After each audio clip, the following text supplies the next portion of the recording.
ಗುಂಪಾಗಿ ಕೂಡಿಸಿ ಈ ಸಂಜೆ ನಿಮ್ಮ ಪಾದ ಸನ್ನಿಧಿಯಲ್ಲಿ ತಂದೆ ನಿಮ್ಮ ದಾಸರ ಮುಖಾಂತರವಾಗಿ ತಂದೆ ಸತ್ಯವಾಕ್ಯವನ್ನು ನಮಗೆ ತಿಳಿಪಡಿಸಿದ್ದಕ್ಕಾಗಿ ಧನ್ಯವಾದ ತಂದೆ. ತಂದೆ ಇನ್ನು ಯಾವ ಸಹೋದರ ಬಂದು ತಂದೆ ಅವರಿಗೆ ಸಹ ತಕ್ಕ ಸಮಯಕ್ಕೆ ಬಂದು ನಿನ್ನ ವಾಕ್ಯವನ್ನು ಕೇಳುವ ಹಾಗೆ ತಂದೆ ಅವ್ರಿಗೆ ಸಹ ತಂದೆ ಸಹಾಯ ಮಾಡು ತಂದೆ.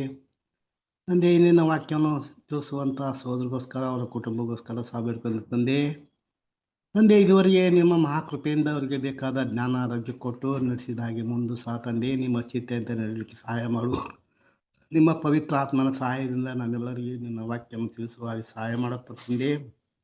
ತಂದೆ ಆ ವಾಕ್ಯವನ್ನು ಕೇಳಿ ಆ ವಾಕ್ಯದ ಪ್ರಕಾರ ತಂದೆ ನಾವು ನಡೆದು ನಮ್ಮ ಓಟವನ್ನು ಓಡಿ ಮುಗಿಸುವ ಹಾಗೆ ಕೃಪೆ ಕೊಟ್ಟು ನಡೆಸ್ತಂದೆ.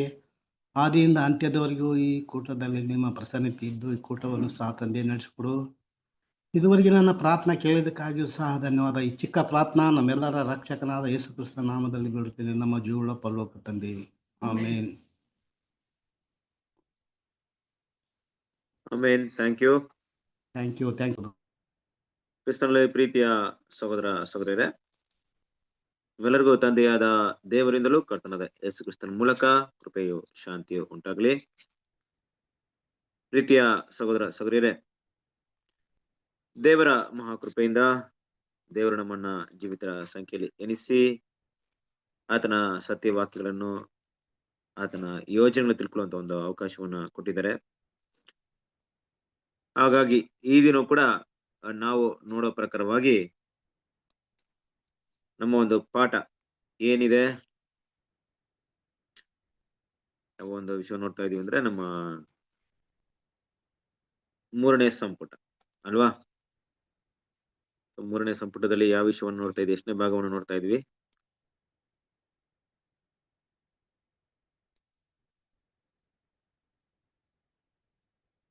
ಎಷ್ಟನೇ ಭಾಗ?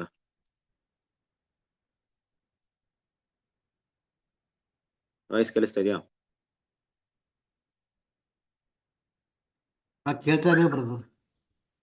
ಓಕೆ, ಎಷ್ಟನೇ ಒಂದು ಭಾಗವನ್ನು ನೋಡ್ಬೇಕಾಗಿದೆ 3ನೇ ಸಂಪುಟದ?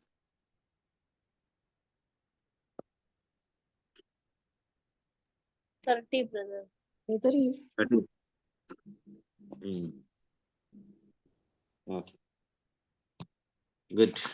ಎಷ್ಟನೇ ಪೇಜ್ ನಂಬರ್?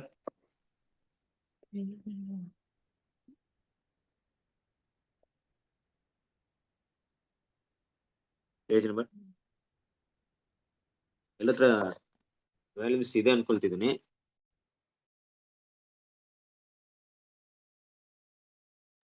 ಎಲ್ಲತ್ರ ವ್ಯಾಲ್ಯೂಸ್ ಇದೆಯಲ್ಲ? ಓಕೆ. ಆದಷ್ಟು ವಿಷಯಗಳನ್ನ ಏನ್ ಮಾಡಿ ಅಂದ್ರೆ, ನಾನು ಹೇಳುವಂತ ವಿಷಯಗಳನ್ನ ನೀವು ರೆಫರ್ ಮಾಡಿ. ರೆಫರ್ ಅಂದ್ರೆ ಈಗ ಕೆಲವೊಂದು ವಿಷಯ ನಾನು ಸ್ಟಡಿ ಹಾಕಿರ್ತೀನಿ ಅಂದ್ರೆ ನಿಮ್ಗೆ ತುಂಬಾ ಅನುಕೂಲವಾಗೋ ರೀತಿಯಲ್ಲಿ ನೀವು ಅದನ್ನ ಸ್ಟಡಿ ಮಾಡ್ಬೇಕು ಅಂದ್ರೆ ವಿಷಯಗಳನ್ನ ಅದಾದ ನಂತರ ಒಂದ್ಸರಿ ಓದ್ರಿ. ಅವಾಗ ನಿಮ್ಗೆ ಏನಾಗುತ್ತೆ, ಪ್ರಯೋಜನವಾಗುತ್ತೆ ಅಲ್ವಾ. ಆ ರೀತಿ ಓದೋದ್ರಿಂದ ಏನಾಗುತ್ತೆ ಅಂದ್ರೆ ತುಂಬಾ ವಿಷಯಗಳನ್ನ ಮನಸ್ಸಲ್ಲಿ ಉಳ್ಕೊಳ್ಳಕ್ಕೆ ಸಾಧ್ಯತೆ ಇದೆ. ಕ್ರಿಸ್ತನ ಪ್ರೀತಿ ಸಹೋದರರೇ, ಅದಕ್ಕೆ ಇದು ನನ್ನ ಒಂದು ಆಲೋಚನೆ. ಯಾಕೆಂದ್ರೆ ಕೆಲವೊಂದು ಟೈಮಲ್ಲಿ ಒಂದು ವಿಷಯವನ್ನ ಒಂದಕ್ಕಿಂತ 2 ಬಾರಿ ಓದಿದಾಗ ಏನಾಗುತ್ತೆ ಗೊತ್ತಾಗುತ್ತೆ. ಈಗ ನಾವು ತೆಗಿತಾರಂತ ವಿಷಯ ಈ ಒಂದು 3ನೇ ಸಂಪುಟದಲ್ಲಿ ಯಾವ ಒಂದು ಪಾಠದಲ್ಲಿ ಇದೀವಿ? ಎಷ್ಟನೇ ಪಾಠದಲ್ಲಿ ಇದೀವಿ?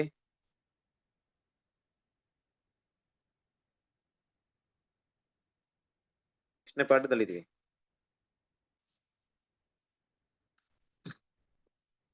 ಎಸ್. ಇನ್ಮೇಲೆ ಈಗ ಸ್ವಲ್ಪ ಬೇರಿಯನ್ ಸ್ಟಡಿ ತರ ಇಟ್ಕೊಂಡ್ಬಿಡ್ಬೇಕು ಕ್ಲಾಸ್ ಅನ್ನ. ಬೇರಿಯನ್ ಸ್ಟಡಿ ಅಂದ್ರೆ ಏನ್ ಗೊತ್ತಾ? ನೀವು ಮಾತಾಡಿ, ನಾನು ಮಾತಾಡ್ತೀನಿ, ಎಲ್ಲರೂ ಕೂಡ ಬೆರ್ತು ಮಾತಾಡೋ ರೀತಿಯಲ್ಲಿ ಇರ್ಬೇಕು. ಅವಾಗ ಮಾತ್ರ ಏನಾಗುತ್ತೆ ಅಂದ್ರೆ ಕಮ್ಯುನಿಕೇಶನ್ಸ್ ಇರುತ್ತೆ. ಈಗ ನೋಡಿ, ಒಂದು ವಿಷಯವನ್ನ ನಾವು ಹೇಳ್ತಾ ಇದ್ದಾಗ ನೀವು ಎಷ್ಟು ಮಟ್ಟಿಗೆ ಅದು ಅರ್ಥ ಮಾಡ್ಕೊಂಡಿದ್ದೀರ ಅಂತ ಗೊತ್ತಾಗಲ್ಲ. ಕೊನೆ ಒಂದ್ ಪಕ್ಷದಲ್ಲಿ ನಾನು ಕೂಡ ಏನಂತ ತೃಪ್ತಿ ಆಗಿರ್ತೀನಿ, ಹೌದಪ್ಪ ನಾನು ಚೆನ್ನಾಗಿ ತೆಗ್ದಿದ್ದೀನಿ, ಕ್ಲಾಸ್ ಎಲ್ರಿಗೂ ಯೂಸ್ ಆಗಿದೆ ಅಂತ ನಾನು ತಿಳ್ಕೊಂಡಿರ್ತೀನಿ.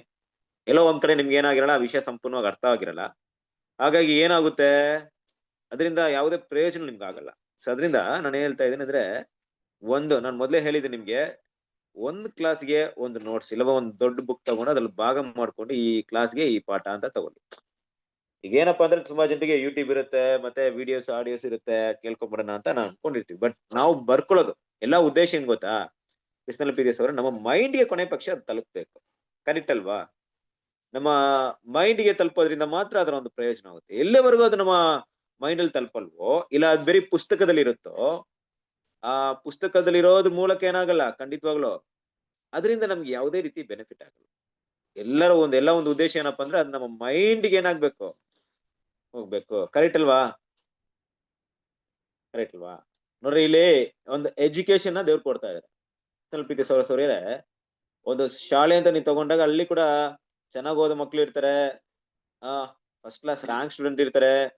ಇನ್ ಕೆಲವೊಂದ್ ಕಡೆ ಹೆಂಗಿರ್ತಾರೆ, ಜಸ್ಟ್ ಪಾಸ್ ಆಗೋರು ಇರ್ತಾರೆ ಅಲ್ವಾ? ಇನ್ ಕೆಲವೊಂದ್ ಕಡೆ ಫಸ್ಟ್ ಕ್ಲಾಸ್ ಬರ್ತಾರೆ, ಸೆಕೆಂಡ್ ಕ್ಲಾಸ್ ಬರ್ತಾರೆ, ಫೇಲ್ ಆಗೋರು ಇರ್ತಾರೆ. ಆದ್ರೆ ಎಲ್ರು ಕೂಡ ಒಂದೇ ಕ್ಲಾಸ್ ನ ಕೇಳ್ತಾ ಇದ್ರು. ಸ್ಕೂಲಲ್ಲಿ ತಗೊಂಡಾಗ ಎಲ್ರು ಕೂಡ ಏನ್ ಮಾಡ್ತಿದ್ರು, ಸೇಮ್ ಕ್ಲಾಸ್ ನ ತಗೊಂಡ್ರು, ಸೇಮ್ ಟೀಚರ್ ಹೋಗಿ ಎಲ್ರು ಕೂಡ ಒಂದೇ ಸಬ್ಜೆಕ್ಟ್ ತಗೊಂಡ್ರು, ಒಂದೇ ಟೆಸ್ಟ್ ಇತ್ತು, ಒಂದೇ ಪ್ರಾಕ್ಟಿಕಲ್ ಇತ್ತು, ಥಿಯರಿ ಇತ್ತು, ಎಲ್ಲ ಕೂಡ ಒಂದೇ ಇತ್ತು. ಆದ್ರೆ ಅದ್ರಲ್ಲಿ ಯಾಕೆ ವೇರಿಯೇಷನ್ ಬಂತು ಅಂದ್ರೆ ಅವರ ಗಮನ, ಯಾರು ಅದಕ್ಕೆ ತುಂಬಾ ಆಸಕ್ತಿ ಕೊಟ್ರು ಅವರು ಚೆನ್ನಾಗಿ ಅದನ್ನ ಓದಿದ್ರು, ಯಾರು ಆಸಕ್ತಿ ಕಡಿಮೆ ಕೊಟ್ರು ಅವ್ರೇನ್ ಮಾಡಿದ್ರು, ಅದ್ರಲ್ಲಿ ಅಷ್ಟಾಗಿ ಉತ್ತೀರ್ಣರಾಗಲ್ಲ, ಅದನ್ನ ಅಷ್ಟಾಗಿ ತಿಳ್ಕೊಂಡಿಲ್ಲ. ಅದರಿಂದ ಪ್ರಶ್ನೆ ಪರೀಕ್ಷೆ ಅಂತ ಬಂದಾಗ ಅದ್ರಲ್ಲಿ ಅಷ್ಟಾಗಿ ತಮ್ಮ ಒಂದು ತಿಳುವಳಿಕೆಯನ್ನು ತೋರ್ಸಕ್ಕಾಗ್ಲಿಲ್ಲ.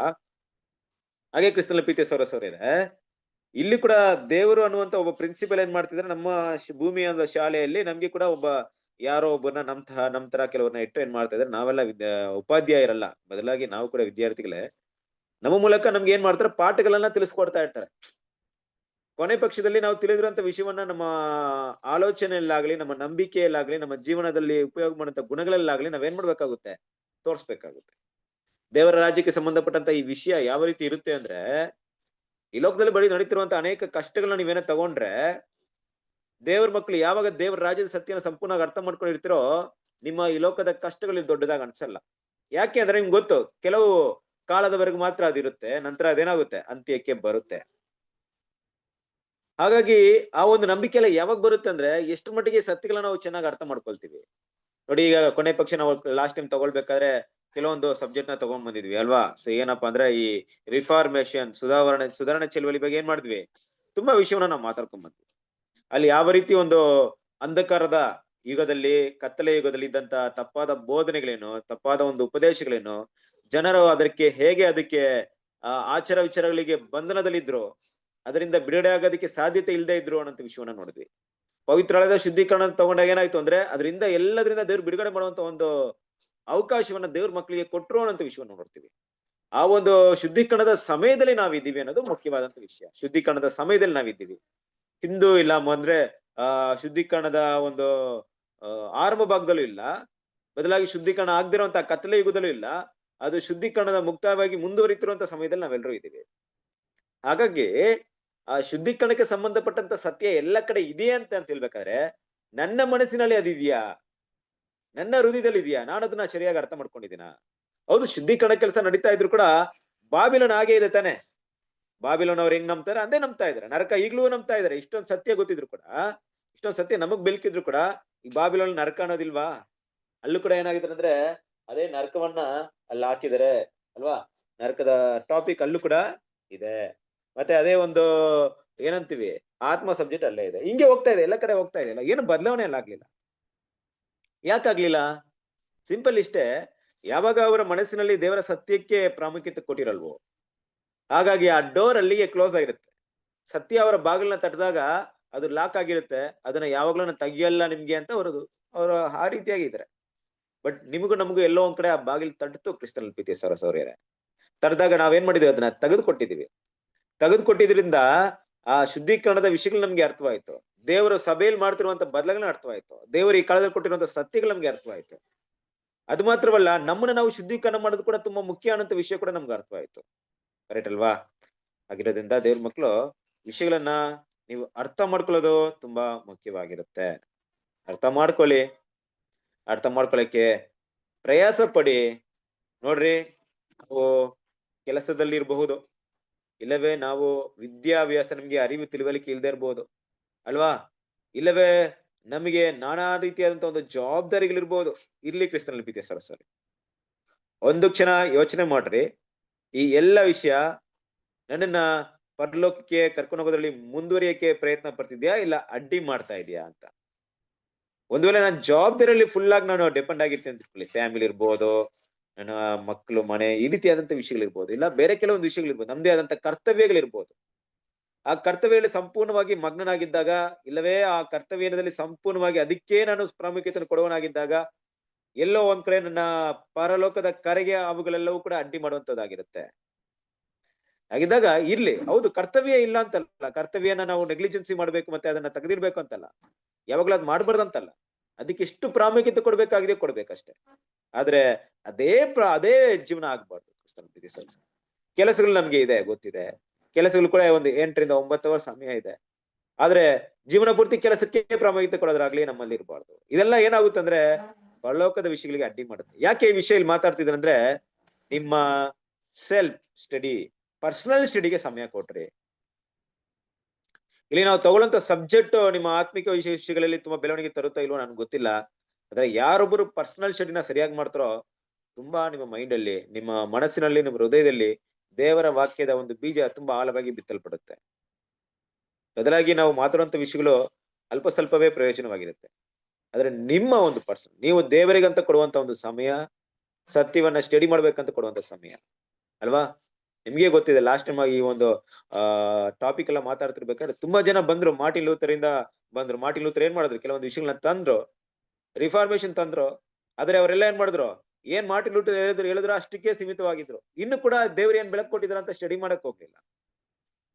ತಮ್ಮ ವೈಯಕ್ತಿಕ ಸ್ಟಡಿ ಮೇಲೆ ತುಂಬಾ ಡಿಪೆಂಡ್ ಆಗ್ಲಿಲ್ಲ. ಅಷ್ಟಕ್ಕಷ್ಟೇ ನಿಲ್ಸ್ಕೊಂಡ್ರು, ಅವ್ರದೇ ಒಂದು ಪಂಗಡ ಮಾಡ್ಕೊಂಡ್ರು, ಅವ್ರದೇ ಒಂದು ಡೆನಾಮಿನೇಷನ್ ಮಾಡ್ಕೊಂಡ್ಬಿಟ್ರು. ಸೊ ಕ್ರಿಸ್ತನ ಪ್ರೀತಿಯ ಸಹೋದರರೇ, ನಾವು ನಮ್ಮ ಬಗ್ಗೆ ಕಾಳಜಿ ವಹಿಸೋಣ. ವಿಶೇಷವಾಗಿ ನಮ್ಮ ಜೊತೆ ಇರುವಂತ ದೇವರ ಮಕ್ಕಳ ಜೊತೆಗೆ ಇರುವಂತ ಒಡನಾಟದಲ್ಲಿ ನಾವು ಕಾಳಜಿ ವಹಿಸೋಣ. ನಾವು ಎಂತಹ ವಿಷಯಗಳಿಗೆ ಪ್ರಾಮುಖ್ಯತೆ ಕೊಡ್ತಾ ಇದ್ವಿ, ನಮ್ಮನ್ನ ಶುದ್ಧೀಕರಣ ಮಾಡುವಂತ ಒಂದು ವಿಷಯಕ್ಕೆ ಪ್ರಾಮುಖ್ಯತೆ ಕೊಡೋದಾಗಿದ್ರೆ, ಖಂಡಿತವಾಗ್ಲೂ ಈ ಪಾಠ ಅದೇ ಎಂಡಿಂಗ್ ಅಲ್ಲಿ ಬರ್ತಾ ಇದೆ, ಅದೇ ವಿಷಯವನ್ನ ತಿಳಿಸ್ಕೊಡ್ತಾ ಇದೆ. ಇವತ್ತು ಪೇಜ್ ನಂಬರ್ 62 ಇಂದ ನಾವು ಓದ್ತಾ ಇದೀವಿ. 62 ಇಂದ ಕೊನೆ ಪ್ಯಾರದಿಂದ ಕಂಟಿನ್ಯೂ ಮಾಡೋಣ, ಮುಂದುವರಿಸಿ ಭಾಗವನ್ನ.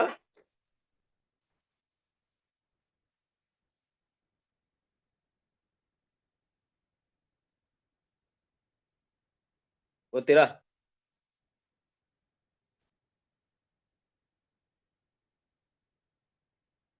ಯಾರಾದ್ರೂ ಓದಿ.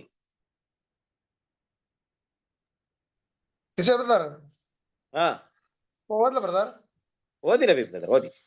ನಾವು ಕೆಲವೇ ಸುಧಾರಕರುಗಳು ಮತ್ತು ಸುಧಾರಣಾ ಚಳುವಳಿಗಳ ಬಗ್ಗೆ ಹೇಳುವಾಗ ಇತರರನ್ನು ತಿರಸ್ಕರಿಸುತ್ತಿದ್ದೇವೆ ಅಥವಾ ನಿರ್ಲಕ್ಷಿಸುತ್ತಿದ್ದೇವೆ ಎಂದು ಅರ್ಥ ಮಾಡಿಕೊಳ್ಳಬಾರದು. ಅದರಿಂದ ದೂರವಿರೋಣ. ಸುಧಾರಣೆಯು ಪ್ರಚಲಿತದಲ್ಲಿದೆ ಹಾಗೂ ನಿಜವಾದದ್ದು ಮತ್ತು ನಿಷ್ಠಾವಂತ ಕ್ರೈಸ್ತರು ಶುದ್ಧೀಕರಣ ಕಾರ್ಯದಲ್ಲಿ ತಮ್ಮ ಪಾಲನ್ನು ಹೊಂದಿದ್ದಾರೆ. ಮುಂಚಿನ ತರಬೇತಿಯಿಂದ ದುರಾಗ್ರಹ ಪೀಡಿತರಾಗಿ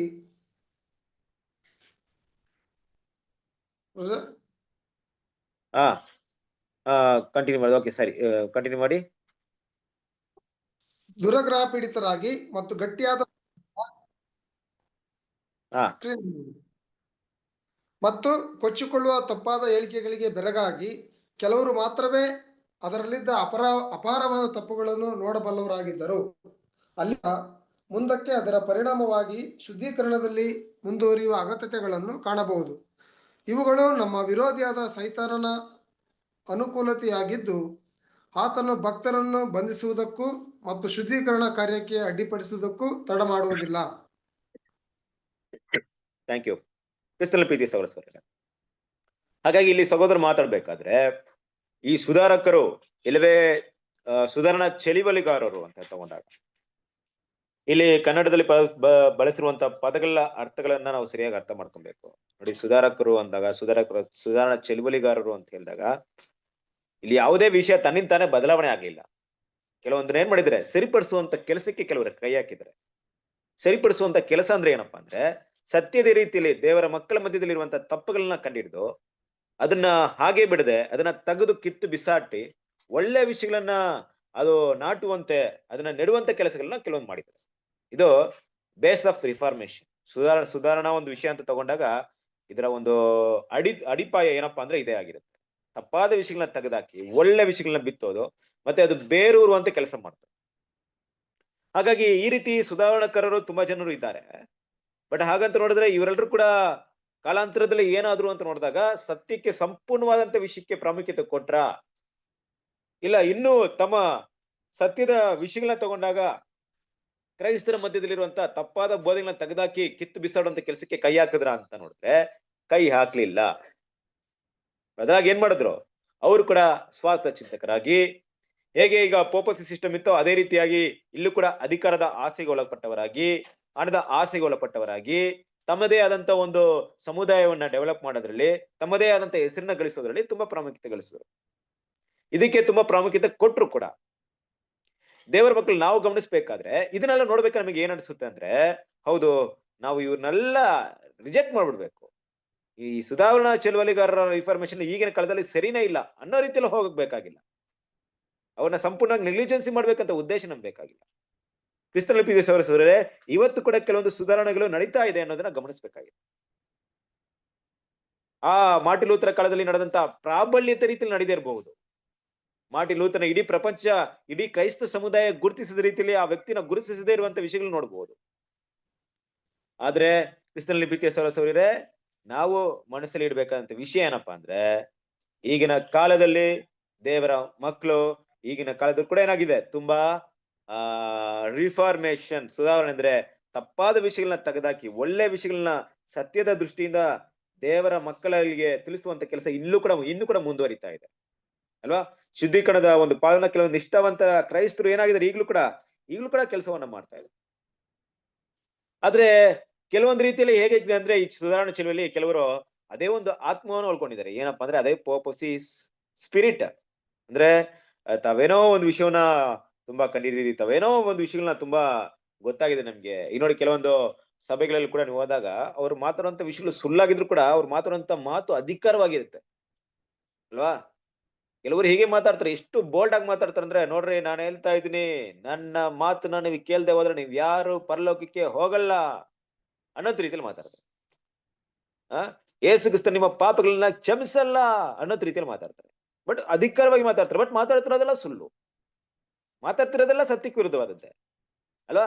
ಅವ್ರು ಮಾತಾಡುವಂತ ಒಂದು ಕೊಚ್ಚಿಕೊಳ್ಳುವಂತ ಭಾವನೆಗಳಿರ್ಬೋದು, ಅವರು ಮಾತಾಡುವಂತ ಒಂದು ಬೋಧನೆ ಇರ್ಬೋದು, ಏನೋ ಅದೆಲ್ಲ ಕೆಲವರಿಗೆ ಕೇಳಿಸ್ಬಿಟ್ರೆ ಅವರೇಪ ಸತ್ಯದಲ್ಲಿ ಮಾತಾಡೋರು, ಬೇರೆ ಯಾರು ಸತ್ಯಕ್ಕೆ ಸಂಬಂಧಪಟ್ಟವರೆಲ್ಲ ಅನ್ಸ್ಬಿಡುತ್ತೆ. ಅದಕ್ಕೆ ದೇವ್ರ ಮಕ್ಕಳು ನಮ್ಗೆ ದೇವ್ರು ಕೊಟ್ಟಿರುವಂತ ಒಂದು ಆತ್ಮದ ಮೂಲಕ ನಾವೆಲ್ಲರೂ ತಿಳ್ಕೊಳ್ಬೇಕಾಗಿರೋದು, ಯಾರೇ ಎಷ್ಟೇ ಬೋಲ್ಡ್ ಆಗಿ ಮಾತಾಡ್ಲಿ ಅವ್ರು ಮಾತಾಡಿದಂತ ವಿಷಯ ಸತ್ಯಕ್ಕೆ ಅನುಗುಣವಾಗಿದೆಯಾ, ಅವ್ರು ಹೆಂಗೆ ಮಾತಾಡ್ಕೊಳ್ಳಿ. ಇಲ್ಲ ಒಂದು ವ್ಯಕ್ತಿ ಅಷ್ಟು ಬೋಲ್ಡ್ ಆಗಿ ಮಾತಾಡ್ತಾ ಇದ್ರು ಪರವಾಗಿಲ್ಲ, ಬಟ್ ಸತ್ಯಕ್ಕೆ ಅನುಗುಣವಾಗಿ ಮಾತಾಡ್ತಾರೆ, ಅದಕ್ಕೆ ಬೆಲೆ ಕೊಡ್ಬೇಕು. ಒಂದು ವ್ಯಕ್ತಿ ಎಷ್ಟೇ ಬೋಲ್ಡ್ ಆಗಿ, ಎಷ್ಟೇ ಒಂದು ನಮಗೆ ಹೃದಯದಲ್ಲಿ ನಾಟುವಂತ ವಿಷಯಗಳು ಮಾತಾಡಿದ್ರು ಕೂಡ ಅಲ್ಲಿ ಸತ್ಯ ಇಲ್ಲ ಅಂದ್ರೆ ಬೆಲೆ ಕೊಡ್ಲೇಬಾರ್ದು. ಇದು ನಾವೆಲ್ಲರೂ ಕೂಡ ಚೆನ್ನಾಗಿ ತಿಳ್ಕೊಬೇಕಾಗಿರೋಂಥ ವಿಷಯ. ಶುದ್ಧೀಕರಣದ ಮುಖ್ಯವಾದ ಪಾತ್ರ ವಹಿಸುತ್ತೆ ಈ ಕೆಲಸ. ಈ ಹೃದಯದ ಭಾವನೆ, ಈ ರೀತಿ ಹೃದಯ ಹೊಂದಿದ್ರವರು ತಮ್ಮಲ್ಲಿಯೂ ತಮ್ಮ ಸುತ್ತಮುತ್ತಲಿನ ಕ್ರೈಸ್ತರ ಮಧ್ಯದಲ್ಲಿರುವಂತಹ ಶುದ್ಧೀಕರಣದ ವಿಷಯಗಳಲ್ಲಿ ತುಂಬಾ ದೊಡ್ಡ ಪಾತ್ರವನ್ನು ವಹಿಸ್ತಾರೆ. ಅದರ ಪರಿಣಾಮ ತುಂಬಾ ದೊಡ್ಡದಾಗಿರುತ್ತೆ ಅಲ್ವಾ. ಅದರಿಂದ ಈ ಒಂದು ವಿಷಯನ ಶುದ್ಧೀಕರಣ ಮಾಡುವಂತ ಈ ಕೆಲಸವನ್ನ ದೇವರು ಆರಂಭಿಸಿದ್ದಾರೆ ಅಂದ್ಮೇಲೆ, ಇದು ಕೆಲವರಲ್ಲಿ ಇಲ್ಲದೆ ಇರಬಹುದು, ಕೆಲವರು ಮಾಡದೇ ಇರಬಹುದು, ಕೆಲವರಿಗೆ ತುಂಬಾ ಪ್ರಾಮುಖ್ಯತೆ ಕೊಡದೇ ಇರಬಹುದು. ಹಾಗಂತ ಶುದ್ಧೀಕರಣ ಎಲ್ಲೂ ಸ್ಟಾಪ್ ಆಗಿಲ್ಲ. ಶುದ್ಧೀಕರಣ ನಿಲ್ಲಿಸಕ್ಕೆ ಸೈತಾನ್ ಕೈಯಿಂದ ಕೂಡ ಆಗಲ್ಲ. ದೇವ್ರು ಏನ್ ಮಾಡಿದಾರೆ, ದೇವರು ಅದನ್ನ ಅನುಮತಿ ಮಾಡಿದ್ದಾರೆ. ಎಲ್ಲೋ ದೇವರ ಮಕ್ಕಳ ಮಧ್ಯದಲ್ಲಿ ಆ ಶುದ್ಧೀಕರಣದ ಕೆಲಸ ಇನ್ನೂ ಕೂಡ ಮುಂದುವರಿತಾ ಇದೆ. ಹಾಗಂತ ಲೋಕದ ದೃಷ್ಟಿಯಲ್ಲಿರ್ಬೋದು, ಚರಿತ್ರೆಯಲ್ಲಿರ್ಬೋದು. ನೋಡಿ, ಇವತ್ತು ಹಿಸ್ಟ್ರಿ ಬುಕ್ ತಗೊಂಡಾಗ ರಿಫಾರ್ಮೇಶನ್ ವಿಷಯ ಬಂದ್ಬಿಡುತ್ತೆ ನಮ್ಗೆ. ಚರಿತ್ರೆ ಬುಕ್ ತಗೊಂಡಾಗ ಮಾರ್ಟಿನ್ ಲೂಥರ್ ಇನ್ಫಾರ್ಮೇಶನ್ ಬರುತ್ತೆ ನಮ್ಗೆ. ಸುಧಾರಣಾ ಚಳವಳಿ ಬಗ್ಗೆ ಮಾತು ಬಂದ್ಬಿಡುತ್ತೆ ಅಲ್ಲಿ. ಚರಿತ್ರೆ ಅದನ್ನ ಮಾತಾಡ್ಬಿಡ್ತಾರೆ ಎಲ್ಲ ಕಡೆ. ಹಲವಾರು ಪೋಪ್ ಸಿಸ್ಟಮ್ ಬಗ್ಗೆ ಇರುವಂತ ವಿಷಯಗಳನ್ನ ಚರಿತ್ರೆ ಪುಸ್ತಕದಲ್ಲೇ ಮಾತಾಡ್ತಾರೆ. ನಾವು 10ನೇ ಕ್ಲಾಸ್ ಓದ್ಬೇಕಾದ್ರೆ ನಮ್ಮ ಚರಿತ್ರೆ ಪುಸ್ತಕದಲ್ಲಿ, ಇತಿಹಾಸದ ಪುಸ್ತಕದಲ್ಲಿ ಬಂದಿತ್ತು ಎಲ್ಲ ವಿಷಯ ಕೂಡ. ಹಲವಾರು ಪಾಠಗಳಿತ್ತು. ಇವತ್ತು ಇದೆಲ್ಲ ಬಂದ್ಬಿಡುತ್ತೆ. ಬಟ್ ಆದ್ರೆ ಇದೆಲ್ಲ ಕೂಡ ಚರಿತ್ರೆಯಲ್ಲಿ ನಡೆದಂತ ಘಟನೆ ತೆಗೆದು ಹೇಳ್ತಾರೆ ಹೊರತು, ಆ ಒಂದು ವಿಷಯವನ್ನ ಮಾತಾಡ್ಬೇಕಾದ್ರೆ ಕ್ರೈಸ್ತರ ಮಧ್ಯದಲ್ಲಿ ಆದಂತ ಬದಲಾವಣೆ ಬಗ್ಗೆ ಯಾವುದೇ ಚರಿತ್ರೆಯನ್ನ, ಯಾವುದೇ ಲೋಕದ ಪುಸ್ತಕಗಳಿರ್ಬೋದು, ಈ ಗೌರ್ಮೆಂಟ್ ಸಿಸ್ಟಮ್ ಅದನ್ನ ಜನರಿಗೆ ಹೇಳುವಂತ ವಿಷಯವನ್ನ ಯಾವಾಗ್ಲೂ ಪ್ರಾಮುಖ್ಯತೆ ಕೊಡಲ್ಲ. ನಾವು ಆಳವಾಗಿ ಗಮನಿಸಬೇಕಾದ ವಿಷಯ ಏನಪ್ಪಾ ಅಂದ್ರೆ, ಈ ಶುದ್ಧೀಕರಣ ಮುಂದುವರಿತು.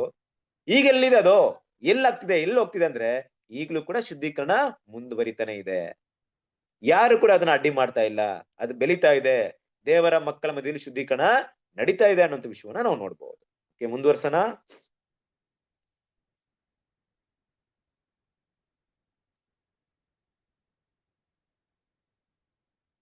ಎಸ್, ಓದಿ.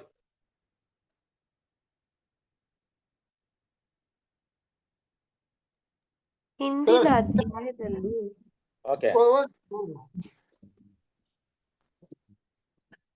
ಓದಿ ಸಿಸ್ಟರ್, ನೀವೆಷ್ಟು ಹೋಗಿ ಓದಿ.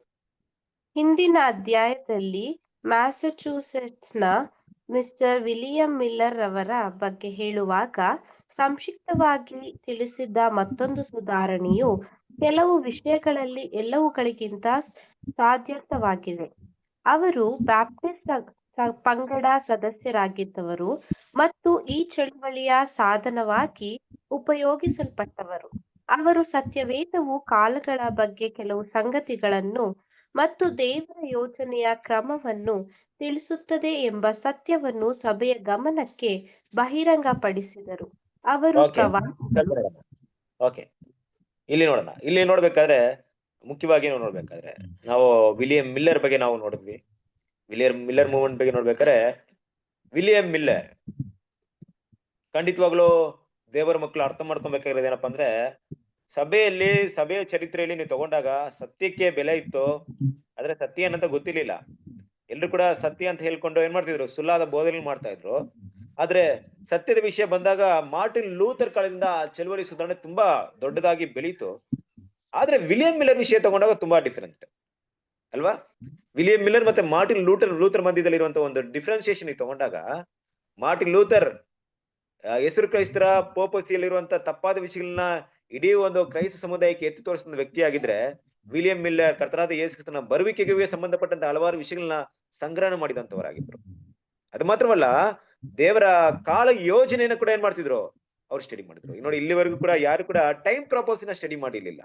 ಟೈಮ್ ಪ್ರಾಪೋಸ್ ಅಂದ್ರೆ ದೇವರು ಕ್ರಿಸ್ತನಿಗೆ ಸತ್ಯದಲ್ಲಿ ಬರೆದಿಟ್ಟಿರುವಂತ ಹಲವಾರು ಸಮಯಗಳ ಬಗ್ಗೆ ಏನ್ ಮಾಡಿಲ್ಲ, ಯಾರು ಕೂಡ ಸ್ಟಡಿ ಮಾಡಿರ್ಲಿಲ್ಲ. ಬಟ್ ಏನ್ ಮಾಡ್ತಾರೆ ಅಂದ್ರೆ, ವಿಲಿಯಂ ಮಿಲ್ಲರ್ ತುಂಬಾ ಧೈರ್ಯವಾಗಿ ಸ್ಟಡಿ ಮಾಡ್ತಾರೆ. ಕ್ರಿಸ್ತಲ್ ಪ್ರೀತಿಯ ಸಹೋದರರೇ, ಕೆಲವೊಂದು ಟೈಮಲ್ಲಿ ಈ ಸಮಯದ ಪ್ರಾಪಸಿ ಅಂದ್ರೆ ಕಾಲ ಪ್ರವಾದನೆ ಸ್ಟಡಿ ಮಾಡೋದು ಅಷ್ಟೇನು ಸುಲಭವಾದಂತ ವಿಷಯ ಅಲ್ಲ. ಯಾಕೆ ಅಂದ್ರೆ, ನಾನ್ ಮಾತಾಡಿದಂತ ಒಂದ್ ಮಾತು ಎಲ್ಲೋ ತಪ್ಪಾಯ್ತು ಅಂದ್ರೆ ದೇವರಿಗೂ ದೇವರ ಮಕ್ಕಳಿಗೂ ಸತ್ಯಕ್ಕೆ ಸಂಬಂಧಪಟ್ಟ ರೀತಿಯಲ್ಲಿ ನಾನು ಲೆಕ್ಕ ಕೊಡ್ಬೇಕಾಗುತ್ತೆ. ಅನ್ನೋ ಒಂದು ಈ ಟೈಮ್ ನ ಹೇಳ್ಬಿಟ್ಟು ಆ ಟೈಮಲ್ಲಿ ಅದ್ ನಡೀದೇ ಹೋದ್ರೆ, ನಾನು ಸುಳ್ಳಾದ ಒಂದು ಇನ್ಫಾರ್ಮೇಶನ್ ಕೊಟ್ಟಿದ್ದೇನೆ ಆದ್ರೆ ಅದರ ಒಂದು ಪರಿಣಾಮ ಸಂಪೂರ್ಣವಾಗಿ ಅದನ್ನ ತಿಳಿಸಿಕೊಟ್ಟವ್ರ ಮೇಲೆ ಇರುತ್ತೆ. ಅದಕ್ಕೆ ಅವರು ಜವಾಬ್ದಾರರಾಗಿರ್ತಾರೆ. ಹಾಗಾಗಿ ಕ್ರಿಸ್ತನಲ್ಲಿ ಪ್ರೀತಿಯ ಸಹೋದರರೇ, ಈ ಒಂದು ವಿಷಯಗಳನ್ನ ಇಲ್ಲಿವರೆಗೂ ಎಲ್ಲೂ ಕೂಡ ಸಭೆಯಲ್ಲಿ ಯಾರು ತಗೊಂಡ್ ಸ್ಟಡಿ ಮಾಡಿರ್ಲಿಲ್ಲ. ಕಾಲ ಪ್ರವಾದನೆ ಬಗ್ಗೆ ತಗೊಳ್ಬೇಕಾದ್ರೆ ದೇವರ ಯೋಜನೆಯಲ್ಲಿ ಕಾಲ ಪ್ರವಾದನೆ ಇಷ್ಟೊಂದು ವಿಷಯ ಅಡಕವಾಗಿದೆಯಾ? ಹೌದು, ಟೈಮ್ ಪ್ರಾಪಸ್ ಇನ್ನೊಂದು ತುಂಬಾ ಪ್ರಾಮುಖ್ಯತೆ ಇದೆಯಾ? ಇಷ್ಟೊಂದು ಇನ್ಫಾರ್ಮೇಶನ್ ಟೈಮ್ ಪ್ರಾಪಸ್ ಬೈಬಲ್ ಅಲ್ಲಿ ಕೊಡ್ತಾ ಇದೆಯಾ ಅನ್ನೋದನ್ನ ಅನ್ಲೆಸ್ ವಿಲಿಯಂ ಮಿಲ್ಲರ್ ಅದನ್ನ ತೆಗೆದು ಸ್ಟಡಿ ಮಾಡೋವರೆಗೂ ಯಾರಿಗೂ ಗೊತ್ತಿರ್ಲಿಲ್ಲ. ನೋಡ್ರಿ, ವಿಲಿಯಂ ಮಿಲ್ಲರ್ ಏನ್ ಮಾಡ್ತಾರೆ, ಅದನ್ನ ತೆಗೆದು ಏನ್ ಮಾಡ್ತಾರೆ, ಸ್ಟಡಿ ಮಾಡ್ತಾರೆ. ಆ ಸ್ಟಡಿ ಮಾಡಿ ಆ ವಿಷಯಗಳು ಏನ್ ಮಾಡ್ತಾರೆ, ಆ ಕಾಲದಲ್ಲಿರುವಂತ ಸಭೆಗೆ ಅದನ್ನ ಧೈರ್ಯವಾಗಿ ಪ್ರಚಾರ ಪಡಿಸ್ತಾರೆ ಅಲ್ವಾ? ಸೊ ಅದನ್ನೇ ನಾವು ಮುಂದುವರಿಸಿ ನೋಡೋಣ, ಕಂಟಿನ್ಯೂ ಮಾಡಿ.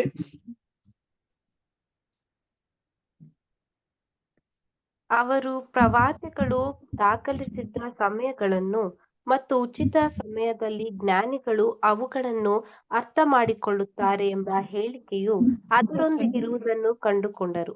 ಮತ್ತು ಅವರು ವಿವರಿಸಿರುವ ಆ ವರ್ಗದವರಾಗಬೇಕೆಂದು ಬಯಸಿದರು.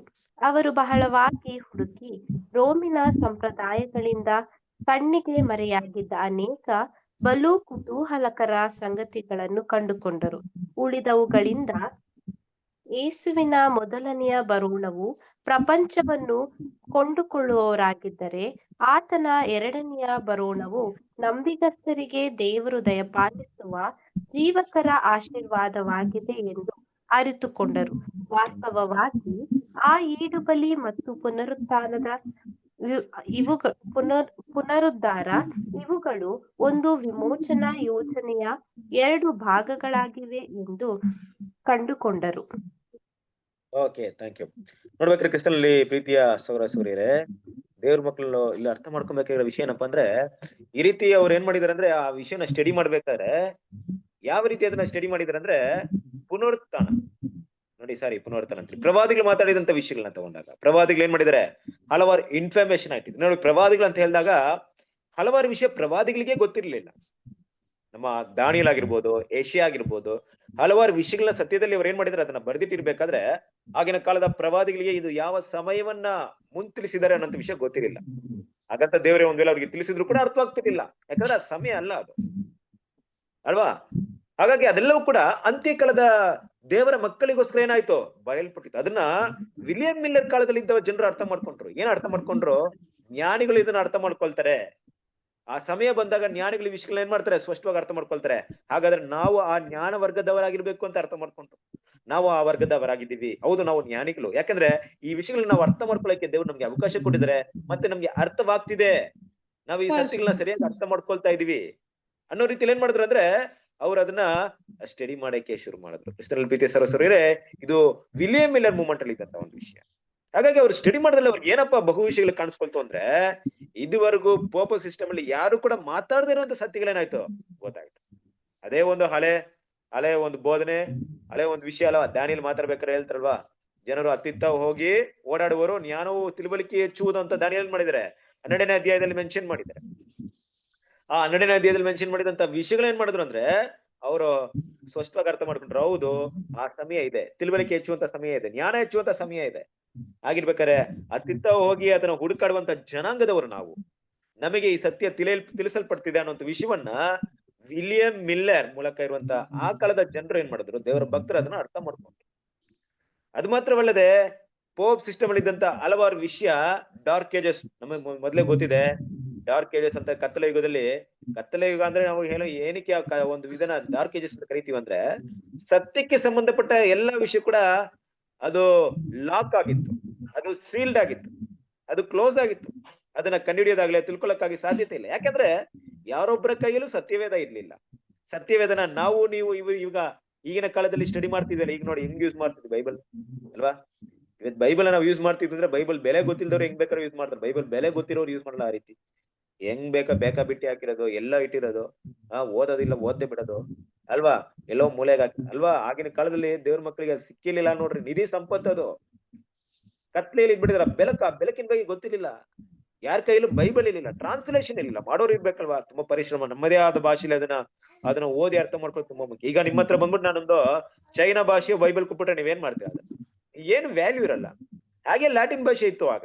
ಲ್ಯಾಟಿನ್ ಅನ್ನೋದು ಏನಾಯ್ತು ಅಂದ್ರೆ ರೋಮಿನ ಅಧಿಕೃತ ಭಾಷೆ ಆಗಿದ್ದರಿಂದ ಆ ಭಾಷೆನ ಏನ್ ಮಾಡ್ತಾ ಇರ್ಲಿಲ್ಲ, ಯಾರ ಕೈಲೂ ಕೂಡ ಎಲ್ಲಾ ಜನರು ಕೂಡ ಓದುವಂತ ರೀತಿಯಲ್ಲಿ ಇರ್ಲಿಲ್ಲ, ಎಲ್ಲರ ಕೈಲಿ ಎಟ್ಟುಗುವಂತ ರೀತಿಯಲ್ಲಿ ಆಗಿಲ್ಲ. ಆದ್ರೆ ಯಾವಾಗ ಸತ್ಯದ ವಿಷಯ ಬಂತೋ, ಸತ್ಯವನ್ನ ಈ ಒಂದು ಓಪನ್ ಹಾರ್ಟ್ ಇಂದ ದೇವರಾತ್ಮ ಪ್ರೇರಿತರಾಗಿ ವಿಲಿಯಂ ಮಿಲ್ಲರ್ ಕಾಲದಲ್ಲಿ ಇದ್ದವರು ಸ್ಟಡಿ ಮಾಡಿದಾಗ ಹಲವಾರು ಕುತೂಹಲಕರವಾದಂತ ಸಂಗತಿಗಳೇನಾಯ್ತು ಕಂಡು ಬಂತು. ಇಷ್ಟೊಂದು ವಿಷಯ ಇದೆ ಬೈಬಲ್ ಅಲ್ಲಿ, ಇಷ್ಟೊಂದು ವಿಷಯ ಬೈಬಲ್ ಅಲ್ಲಿ ತಿಳಿಸಲ್ಪಟ್ಟಿದೆಯಾ ಅನ್ನೋದು ವಿಷಯ ಏನಾಯ್ತು.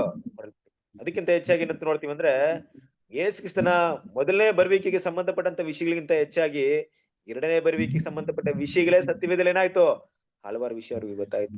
ಈಗ ಮೊದಲನೇ ಬರುವಿಕೆ ಅಂತ ತಗೊಂಡಾಗ ಈ ಪ್ರಪಂಚದಲ್ಲಿ ಇದ್ದಂತ ಹಲವಾರು ವಿಷಯಗಳು ಏನ್ ಮಾಡಿದ್ರು ಕರ್ತನಾದ ಯೇಸು ಕ್ರಿಸ್ತನು ಅದನ್ನ ತಿಳಿಸಿದ್ರು ಕೂಡ, ಎರಡನೇ ಬರುವಿಕೆ ವಿಷಯ ಸ್ಟಡಿ ಮಾಡಿದಾಗ ಆ ದೇವ್ರ ಮಕ್ಳಿಗೆ ಹೇಗಿದೆ ಅಂದ್ರೆ ಒಂದು ಲೈಫ್ ಸಿಕ್ತಂಗಿತ್ತು. ಇಷ್ಟೊಂದು ಮಾಹಿತಿ ಇದೆ ಎರಡನೇ ಬರುವಿಕೆ ಸಂಬಂಧಪಟ್ಟದಾಗಿ. ಯೇಸು ಕ್ರಿಸ್ತನ ಎರಡನೇ ಬರುವಿಕೆ ಸಂಬಂಧಪಟ್ಟದಂತ ವಿಷಯಗಳನ್ನ ನಾವು ಸ್ಟಡಿ ಮಾಡಿದಾದ್ರೆ, ಹೌದು, ಮುಂದೆ ಇಡೀ ಲೋಕಕ್ಕೆ ಆಶೀರ್ವಾದ ತರುವಂತ ಒಂದು ದೊಡ್ಡ ನಂಬಿಕೆ, ದೊಡ್ಡ ಒಂದು ಆಶೀರ್ವಾದ, ದೊಡ್ಡ ಒಂದು ದೇವರ ಯೋಜನೆ ಇಲ್ಲಿ ಇಟ್ಟಿದ್ದಾರೆ ಅನ್ನೋ ವಿಶ್ವನ ಏನ್ ಮಾಡ್ಕೊಂಡ್ರು ಅವರು ಅರ್ಥ ಮಾಡ್ಕೊಂಡ್ರು ಅಲ್ವಾ. ಸಾಗಿರೋದು ದೇವ್ರ ಮಕ್ಳು ಇಲ್ಲಿ ಮುಖ್ಯವಾಗಿ ಅವರ ಒಂದು ಸತ್ಯ ಯಾವುದ್ರ ಕಡೆಗೆ ಹೆಚ್ಚು ಪ್ರಾಮುಖ್ಯತೆ ಕೊಡ್ತು ಅಂದ್ರೆ, ಯೇಸು ಕ್ರಿಸ್ತನ ಆ ಒಂದು ಮರಣ, ಆತನ ಮಾಡಿದಂತ ತ್ಯಾಗ ಇರ್ಬೋದು. ಆ ತ್ಯಾಗದ ಒಂದು ವಿಷಯನ ತಗೊಂಡಾಗ, ಆ ತ್ಯಾಗದಿಂದ ಇಡೀ ಲೋಕಕ್ಕೆ ಬರ್ಬೇಕಾದ್ರ ಪುನರುತ್ಥಾನ ಅಂದ್ರೆ ಪುನರುದ್ಧಾರ ಇರ್ಬೋದು. ಪುನರುದ್ಧಾರ ಅಂದ್ರೆ ಏನೋ, ಮತ್ತೆ ಅವ್ರು ಏನ್ ಮಾಡ್ತಾರೆ, ಎಲ್ಲವನ್ನು ತಿರುಗಿಸಿ ಕೊಡುವಂತ ಕಾಲ ಇರ್ಬೋದು, ಎಲ್ಲರನ್ನು ವಿಮೋಚಿಸುವಂತ ಕಾಲ ಇರ್ಬೋದು ಅಲ್ವಾ. ಹಾಗಿರ್ಬೇಕಾದ್ರೆ ಯೇಸು ಕ್ರಿಸ್ತನ ಒಂದು ಬಲಿ ಅನ್ನೋದು ಎರಡು ಮುಖ್ಯವಾದ ಭಾಗಗಳಾಗಿದೆ. ಯೇಸು ಕ್ರಿಸ್ತನ ಒಂದು ಸ್ಯಾಕ್ರಿಫೈಸ್ ಎರಡು ಮುಖ್ಯವಾದ ಭಾಗಗಳಾಗಿದೆ ಅಲ್ವಾ. ಈ ಲೋಕವನ್ನ ವಿಮೋಚನೆ ಮಾಡೋದು ಒಂದ್ ಕಡೆ ಇರ್ಬೇಕು, ಮತ್ತೆ ಲೋಕಕ್ಕೆ ಸತ್ಯವನ್ನ ತಿಳಿಸ್ಕೊಡೋದು ಒಂದ್ ಕಡೆ ಇರ್ಬೇಕು. ಇದೆಲ್ಲ ಕೂಡ ನಡೆಯುತ್ತೆ ಅನ್ನೋ ವಿಷಯವನ್ನ ಏನ್ ಮಾಡಿದ್ರು ಕ್ರಮೇಣ ಕಂಡ್ಕೊಂಡ್ರು. ನೋಡ್ರಿ, ಇದೆಲ್ಲ ಕೂಡ ಶುದ್ಧೀಕರಣದ ಒಂದು ವಿಷಯವೇ.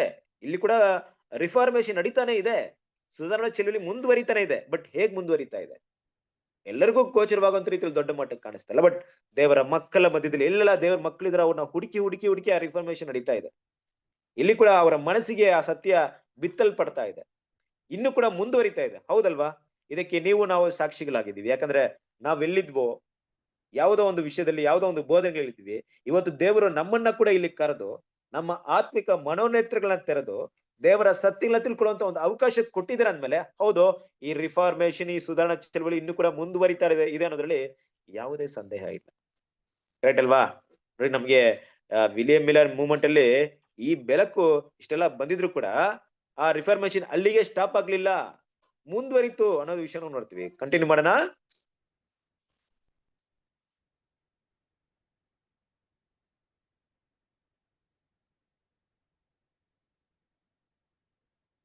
ಎಸ್, ಹೋದ್ರಿ ಯಾರಾದ್ರು? ಕಂಟಿನ್ಯೂ ಮಾಡಿ ಸರ್.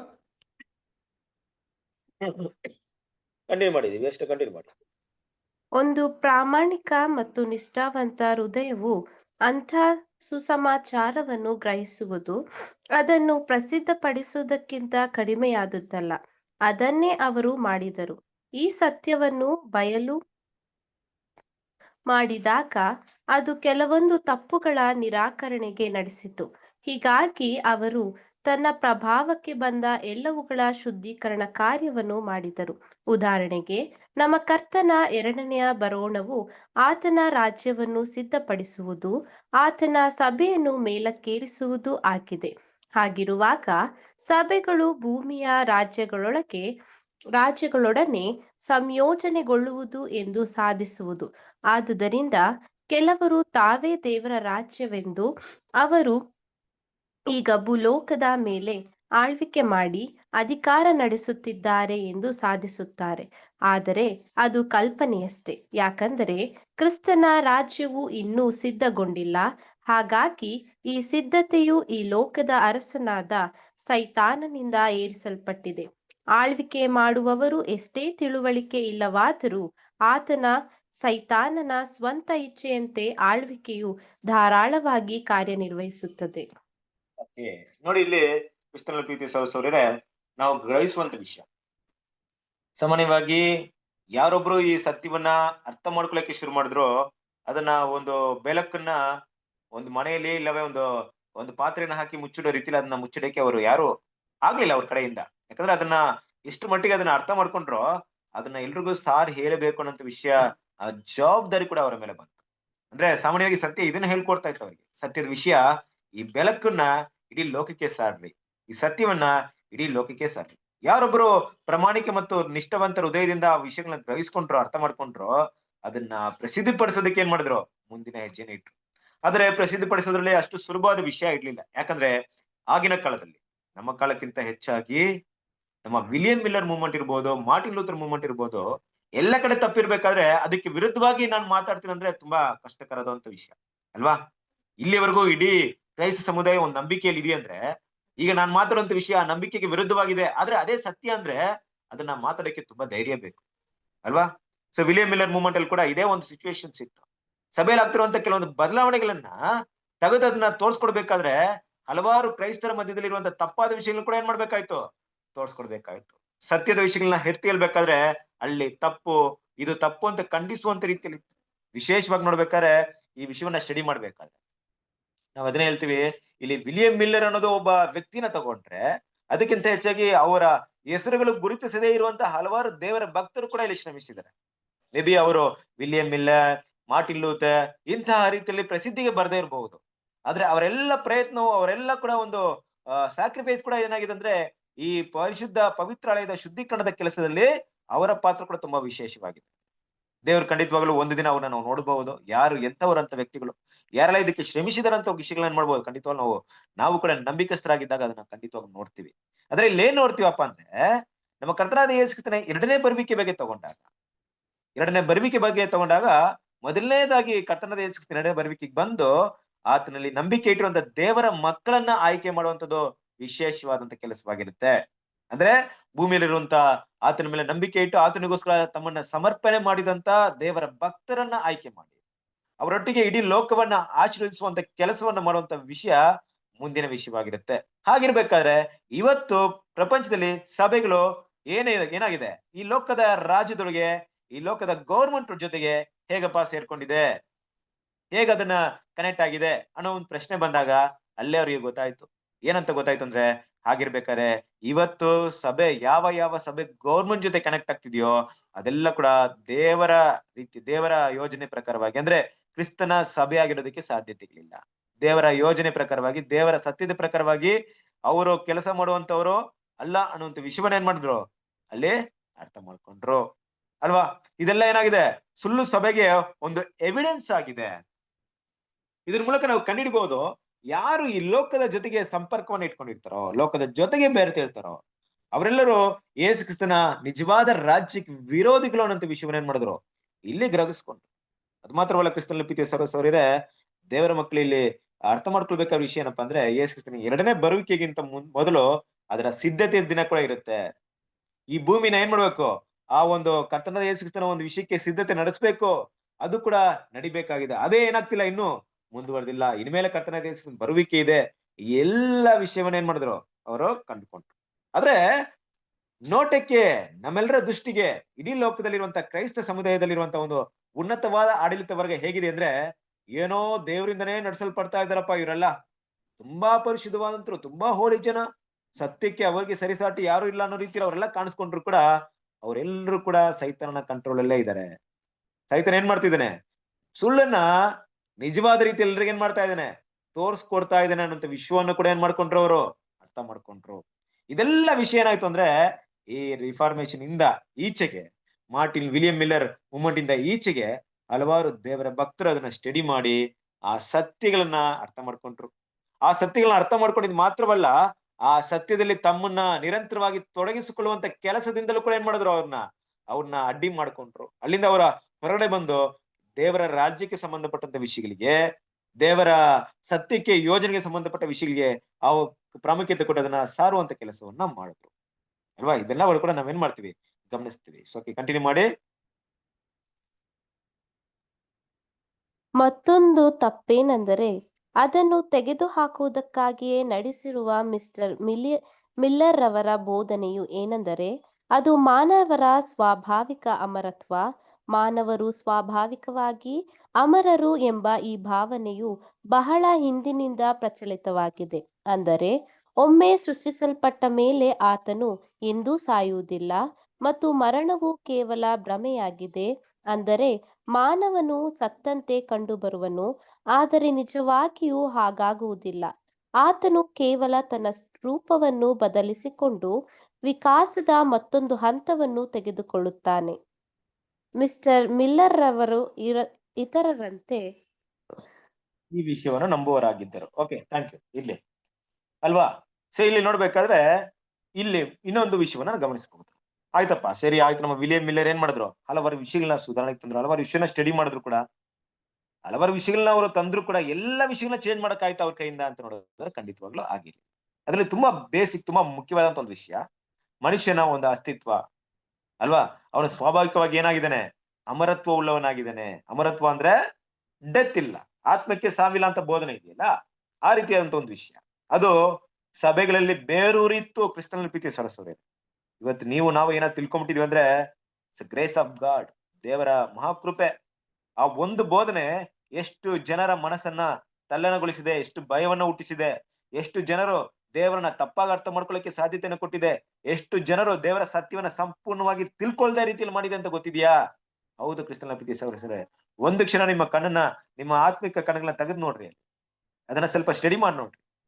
ಮನುಷ್ಯ ಅಮರತ್ವನಾಗಿದ್ದಾನಂದ್ರೆ ಯಾವತ್ತೂ ಅವನು ಸಾಯಲ್ಲ ಅಲ್ವಾ? ಅವನು ಬೇಕಾದ್ರೆ ರೂಪವನ್ನ ಬದಲಾಯಿಸ್ಕೊಳ್ತಾನೆ, ಅವತಾರವನ್ನು ತಗೊಳ್ತಾನೆ, ಜನ್ಮ ತಗೊಳ್ತಾನೆ. ಇದೆಲ್ಲ ಕೂಡ ಏನಾಯ್ತು ಅಂದ್ರೆ ಸಭೆಗಳಲ್ಲಿ ಬೇರೂರಿತ್ತು. ಇದನ್ನ ಯಾರೊಬ್ರು ಕೂಡ ತೆಗೆದು ಬಿಸಾಕುವಂತ ಕೆಲಸ ಮಾಡಿಲ್ಲ. ಕಾರಣ ಏನಪ್ಪಾ ಅಂದ್ರೆ ಸತ್ಯ ಗೊತ್ತಿಲ್ಲ. ಆ ಒಂದು ಕತ್ತಲೆಗೆ ಬೆಳಕು ಎಲ್ಲಿಂದ ತೆಗಿಬೇಕಂತ ಗೊತ್ತಿಲ್ಲ, ಆ ಕತ್ತಲೆ ಮೇಲೆ ಬೆಳಕು ಹೇಗೆ ಚೆಲ್ಲಬೇಕಂತ ಗೊತ್ತಿರಲಿಲ್ಲ. ಕ್ರಿಸ್ತನಲ್ಲಿ ಪ್ರೀತಿಯ ಸಹೋದರರೇ, ಎಲ್ಲ ವಿಷಯ ತಗೊಂಡಾಗ ನೋಡಿ, ಇವತ್ತು ಆತ್ಮ ಅನ್ನೋ ಟಾಪಿಕ್ ನಾವು ತಗೊಂಡಾಗ, ಆತ್ಮ ಅನ್ನೋ ವಿಷಯ ನಮ್ಗೆ ಎಷ್ಟು ಸತ್ಯವನ್ನ ತಿಳಿಸ್ಕೊಟ್ಟಿದೆ. ಇಲ್ಲಿ ಇರುವಂತಹ ಸುಮಾರು ಎಲ್ಲಾ ಸಹೋದರ ನಿಮ್ಗೆ ಆತ್ಮ ಸಬ್ಜೆಕ್ಟ್ ಗೊತ್ತಿದೆ ಅಂತ ನಾನು ಅನ್ಕೊಳ್ತೀನಿ. ನೀವೆಲ್ಲರೂ ಕೂಡ ಅರ್ಥ ಮಾಡ್ಕೊಂಡಿದ್ದೀರ ಅನ್ಸ್ಕೊಳ್ತೀನಿ. ಬಹಳ ಸ್ಪಷ್ಟವಾಗಿ ಅದನ್ನ ಸ್ಟಡಿ ಮಾಡ್ರಿ. ಇವತ್ತಿನ ಪ್ರಪಂಚದಲ್ಲಿ ಕೂಡ ಏನಾಗಿದ್ದಾರೆ ಜನ, ತುಂಬಾ ತಮ್ಮ ಆರಂಭದಿಂದ ಹುಟ್ಟಿದ್ರಿಂದ ಒಂದು ಜ್ಞಾನ ಬಂದ್ಮೇಲೆ ಅಲ್ಲಿಂದ ಸಾಯವರೆಗೂ ದೆವ್ವ ಪಿಶಾಚಿ ಅಂತಾನೆ ತುಂಬಾ ಜನ ಸತ್ತೋಗಿರ್ತಾರೆ. ದೆವ್ವ ಕಾಟ, ಪಿಶಾಚಿ ಕಾಟ, ಮಾಯಾ ಮಂತ್ರ ಮಾಡ್ತಾರೆ. ನನಗೆ ಇದಾಗ್ಬಿಡ್ತು, ಏನೋ ನನಗೆ ಆತ್ಮ ಇಟ್ಕೊಂಡ್ಬಿಟ್ಟಿದೆ, ಆವಿ ಇಟ್ಕೊಂಡ್ಬಿಡ್ತು ಅಂತ ಗೊತ್ತಿದೆಯಲ್ಲ ನಿಮ್ಗೆ. ಈ ಹಳ್ಳಿ ಪಳ್ಳಿಗಳಲ್ಲಿ ನೋಡ್ಬೇಕಾದ್ರೆ ಇದ ಜನರ ಒಂದು ಜೀವನ ಹಂಗೆ ಇರುತ್ತೆ. ಇವತ್ತು ಕೂಡ ಹಂಗೆ ಇದೆ. ಅದು ಆ ಒಂದು ವಿಷಯದಿಂದ ಯಾರು ಕೂಡ ತಪ್ಸ್ಕೊಳಕ್ ಆಗ್ಲಿಲ್ಲ. ಕ್ರಿಸ್ತನ ಪ್ರೀತಿಯ ಸಹೋದರರೇ, ಲೋಕ ಕತ್ತಲೆ ಒಳಗೆ ಆಗಿದೆ, ಆದ್ರೆ ಕ್ರೈಸ್ತರ ಮಧ್ಯದಲ್ಲೂ ಕೂಡ ಇದೇ ರೀತಿ ಬೋಧನೆಗಳು ಬೆಳೆದು ಬಂದಿದೆ ಅಂದ್ರೆ ನೋಡ್ರಿ, ನಾವೆಲ್ಲ ದೇವರಿಂದ ಆಶೀರ್ವದಿಸಲ್ಪಟ್ಟವ್ರು ಕ್ರಿಸ್ತನಲ್ಲಿ ಪ್ರೀತಿಸೋರು. ನಾನು ಕೂಡ ಹೀಗೆ ಅನ್ಕೊಳ್ತೇನೆ ಕೆಲವೊಂದು ಟೈಮಲ್ಲಿ ತುಂಬಾ ಯೋಚನೆ ಮಾಡ್ತೀನಿ. ಇದೇ ಒಂದು ದೆವ್ವ ಪಿಶಾಚಿಗಳನ್ನ ನಾವು ನಂಬ್ಕೊಂಡಿದ್ದೇವ ನಾವು. ಮನುಷ್ಯ ಸತ್ ಮೇಲೆ ಎಲ್ಲೋ ಒಂದ್ ಕಡೆ ಅಳಿತಾ ಇರ್ತಾನೆ, ಆತ್ಮವಾಗಿರ್ತಾನೆ, ಅಮರತ್ವ ಉಳ್ಳವನಾಗಿರ್ತಾನೆ. ಅವ್ನು ಒಳ್ಳೇದ್ ಮಾಡಿದ್ರೆ ಯಾರಿಗೂ ಏನು ಕೆಟ್ಟದ್ ಮಾಡಲ್ಲ, ಅವ್ನು ಕೆಟ್ಟವನಾಗಿದ್ರೆ ಅವ್ನು ಎಲ್ರನ್ನೂ ಪೀಡಿಸ್ತಾನೆ, ದೆವ್ವವಾಗಿರ್ತಾನೆ ಅಂತ ಅನ್ಕೊಂಡಿದ್ದವ ನಾವು. ನಮ್ಗೆ ದೇವ್ರ ಸತ್ಯ ಬಂತಲ್ಲಪ್ಪ, ಬಂದಿರದೇ ಇದ್ರೆ ನಾವು ಅದೇ ನಂಬಿಕೆಯಲ್ಲಿದ್ರೆ ಏನ್ ಮಾಡ್ತಾ ಇದ್ವಿ ಅಂತ ಅನ್ಸ್ಕೊಳ್ತೀವಿ ನೋಡ್ರಿ. ಆದ್ರೆ ಈ ಒಂದು ಬೋಧನೆ ಅಷ್ಟು ಸುಲಭವಾದ ವಿಷಯ ಅಲ್ಲ ತೆಗೆದಾಕೋದು. ಬಟ್ ವಿಲಿಯಂ ಮಿಲ್ಲರ್ ಕೂಡ ಇದನ್ನೇ ವಿಷಯಗಳನ್ನ ನಂಬ್ಕೊಂಡಿದ್ರು. ಅವರ ನಂಬಿಕೆ ಕೂಡ ಇದ್ರ ಮೇಲೆ ಇತ್ತು ಅಂತ ನೋಡ್ತೀವಿ ಅಲ್ವಾ. ಈ ನೋಡಿ, ಮನುಷ್ಯ ವಿಕಾಸವಾದ ಸಿದ್ಧಾಂತದ ಬಗ್ಗೆ ನಿಮ್ಮೆಲ್ಲರಿಗೂ ಗೊತ್ತೇ ಇದೆ. ಚಾರ್ಲ್ಸ್ ಡಾರ್ವಿನ್ ಮನುಷ್ಯರ ವಿಕಾಸವಾದಂತ ಸಿದ್ಧಾಂತವನ್ನ ತಂದ. ಅದರಲ್ಲಿ ಆತ್ಮಕ್ಕೆ ಸಂಬಂಧಪಟ್ಟಂತೆ ಯಾವುದೇ ವಿಷಯವನ್ನ ಅಲ್ಲಿ ಮಾತಾಡಿಲ್ಲ ಅಲ್ವಾ. ಅಂದ್ರೆ ಒಂದು ಅಮೀಬಾ, ಒಂದು ಸೂಕ್ಷ್ಮ ಜೀವಿಯಿಂದ ಅದು ಬೆಳೆದು ಹಲವಾರು ರೂಪವನ್ನು ತಗೊಂಡು ಮೀನು ಮೊಸಳೆ ಆಗಿ, ಮೊಸಳೆ ಕಪ್ಪೆ ಹೀಗೆ ರೂಪ ತಗೊಂಡು ಅಲ್ಲಿಂದ ಚಿಂಪಾಂಜಿ ಆಗಿ, ಕೋತಿಯಾಗಿ, ಮನುಷ್ಯನಾಗಿ ಅಭಿವೃದ್ಧಿ ಆಗಿದ್ದಾನೆ. ಮನುಷ್ಯ ಏನು ಇಲ್ಲದೆ ಏನ್ ಮಾಡಿದ್ದಾನೆ, ಕ್ರಮೇಣ ಅಭಿವೃದ್ಧಿ ಆಗಿದ್ದಾನೆ ಅಂತ ವಿಷಯಗಳನ್ನ ಮಾತಾಡ್ತಾರೆ. ವಿಕಾಸವಾದ ಸಿದ್ಧಾಂತ. ಮನುಷ್ಯನಾಗಿ ರೂಪಿಸಲ್ಪಡ್ಲಿಲ್ಲ, ಬದಲಾಗಿ ಮನುಷ್ಯ ಹಲವಾರು ಸೂಕ್ಷ್ಮ ಜೀವಿಗಳಿಂದ ಬೆಳೆದು ಮುಂದುವರೆದು ಪ್ರಾಣಿ ವರ್ಗದಿಂದ ಮನುಷ್ಯ ವರ್ಗಕ್ಕೆ ಬಂದಿದ್ದಾನೆ ಅನ್ನೋ ವಿಷಯ. ಆದ್ರೆ ಇದೇ ಒಂದು ವಿಷಯ ಸತ್ಯಕ್ಕೆ ತಗೊಂಡಾಗ ಮನುಷ್ಯ ಶತ್ರು ಕೂಡ ಬೇರೆ ರೂಪವನ್ನು ತಗೊಳ್ತಾ ಇರ್ತಾನೆ ಅನ್ನೋಂತ ಒಂದು ಬೋಧನೆ ಎಲ್ಲ ಕಡೆ ಇತ್ತು.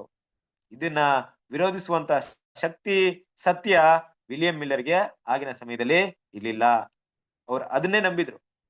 ಎರಡನೇ ಬರುವಿಕೆ ಬಗ್ಗೆ ಇಷ್ಟೊಂದು ವಿಷಯಗಳನ್ನ ಮಾತಾಡಿದ್ರು ಕೂಡ, ಅದು ಮಾತ್ರವಲ್ಲದೆ ಯೇಸು ಕ್ರಿಸ್ತನ ರಾಜ್ಯದ ಸ್ಥಾಪನೆ ಆಗೋದಕ್ಕೆ ಕ್ಷಣಗಣನೆ ಇದೆ ಅನ್ನುವಂತ ವಿಷಯವನ್ನ ಕಂಡಿಡಿದ್ರು ಕೂಡ, ಇಲ್ಲಿ ಇರುವಂತ ಎಲ್ಲಾ ಒಂದು ಸಮುದಾಯ ಇರ್ಬೋದು, ಇಲ್ಲವೇ ಸಭೆಯಾಗಿರೋರು ರೋಮ್ ಜೊತೆಗಿರುವಂತ ಆ ಸಂಬಂಧವೆಲ್ಲ ತೋರಿಸಿದಾಗ ಇದೇ ಒಂದು ಆಂಟಿಕ್ರೈಸ್ಟ್ ಸಿಸ್ಟಮ್ ಅಂತ ಕಂಡಿಡಿದ್ರು ಕೂಡ, ಈ ಒಂದು ವಿಕಾಸ ಅಂದ್ರೆ ಅಮರತ್ವ ಉಳ್ಳ ಮನುಷ್ಯನು ಸ್ವಾಭಾವಿಕವಾಗಿ ಅಮರತ್ವ ಉಳ್ಳವನು, ಆತ್ಮ ಸಾಯಲ ಅಂತ ವಿಷಯವನ್ನ ನಂಬ್ತಾ ಇದ್ರು.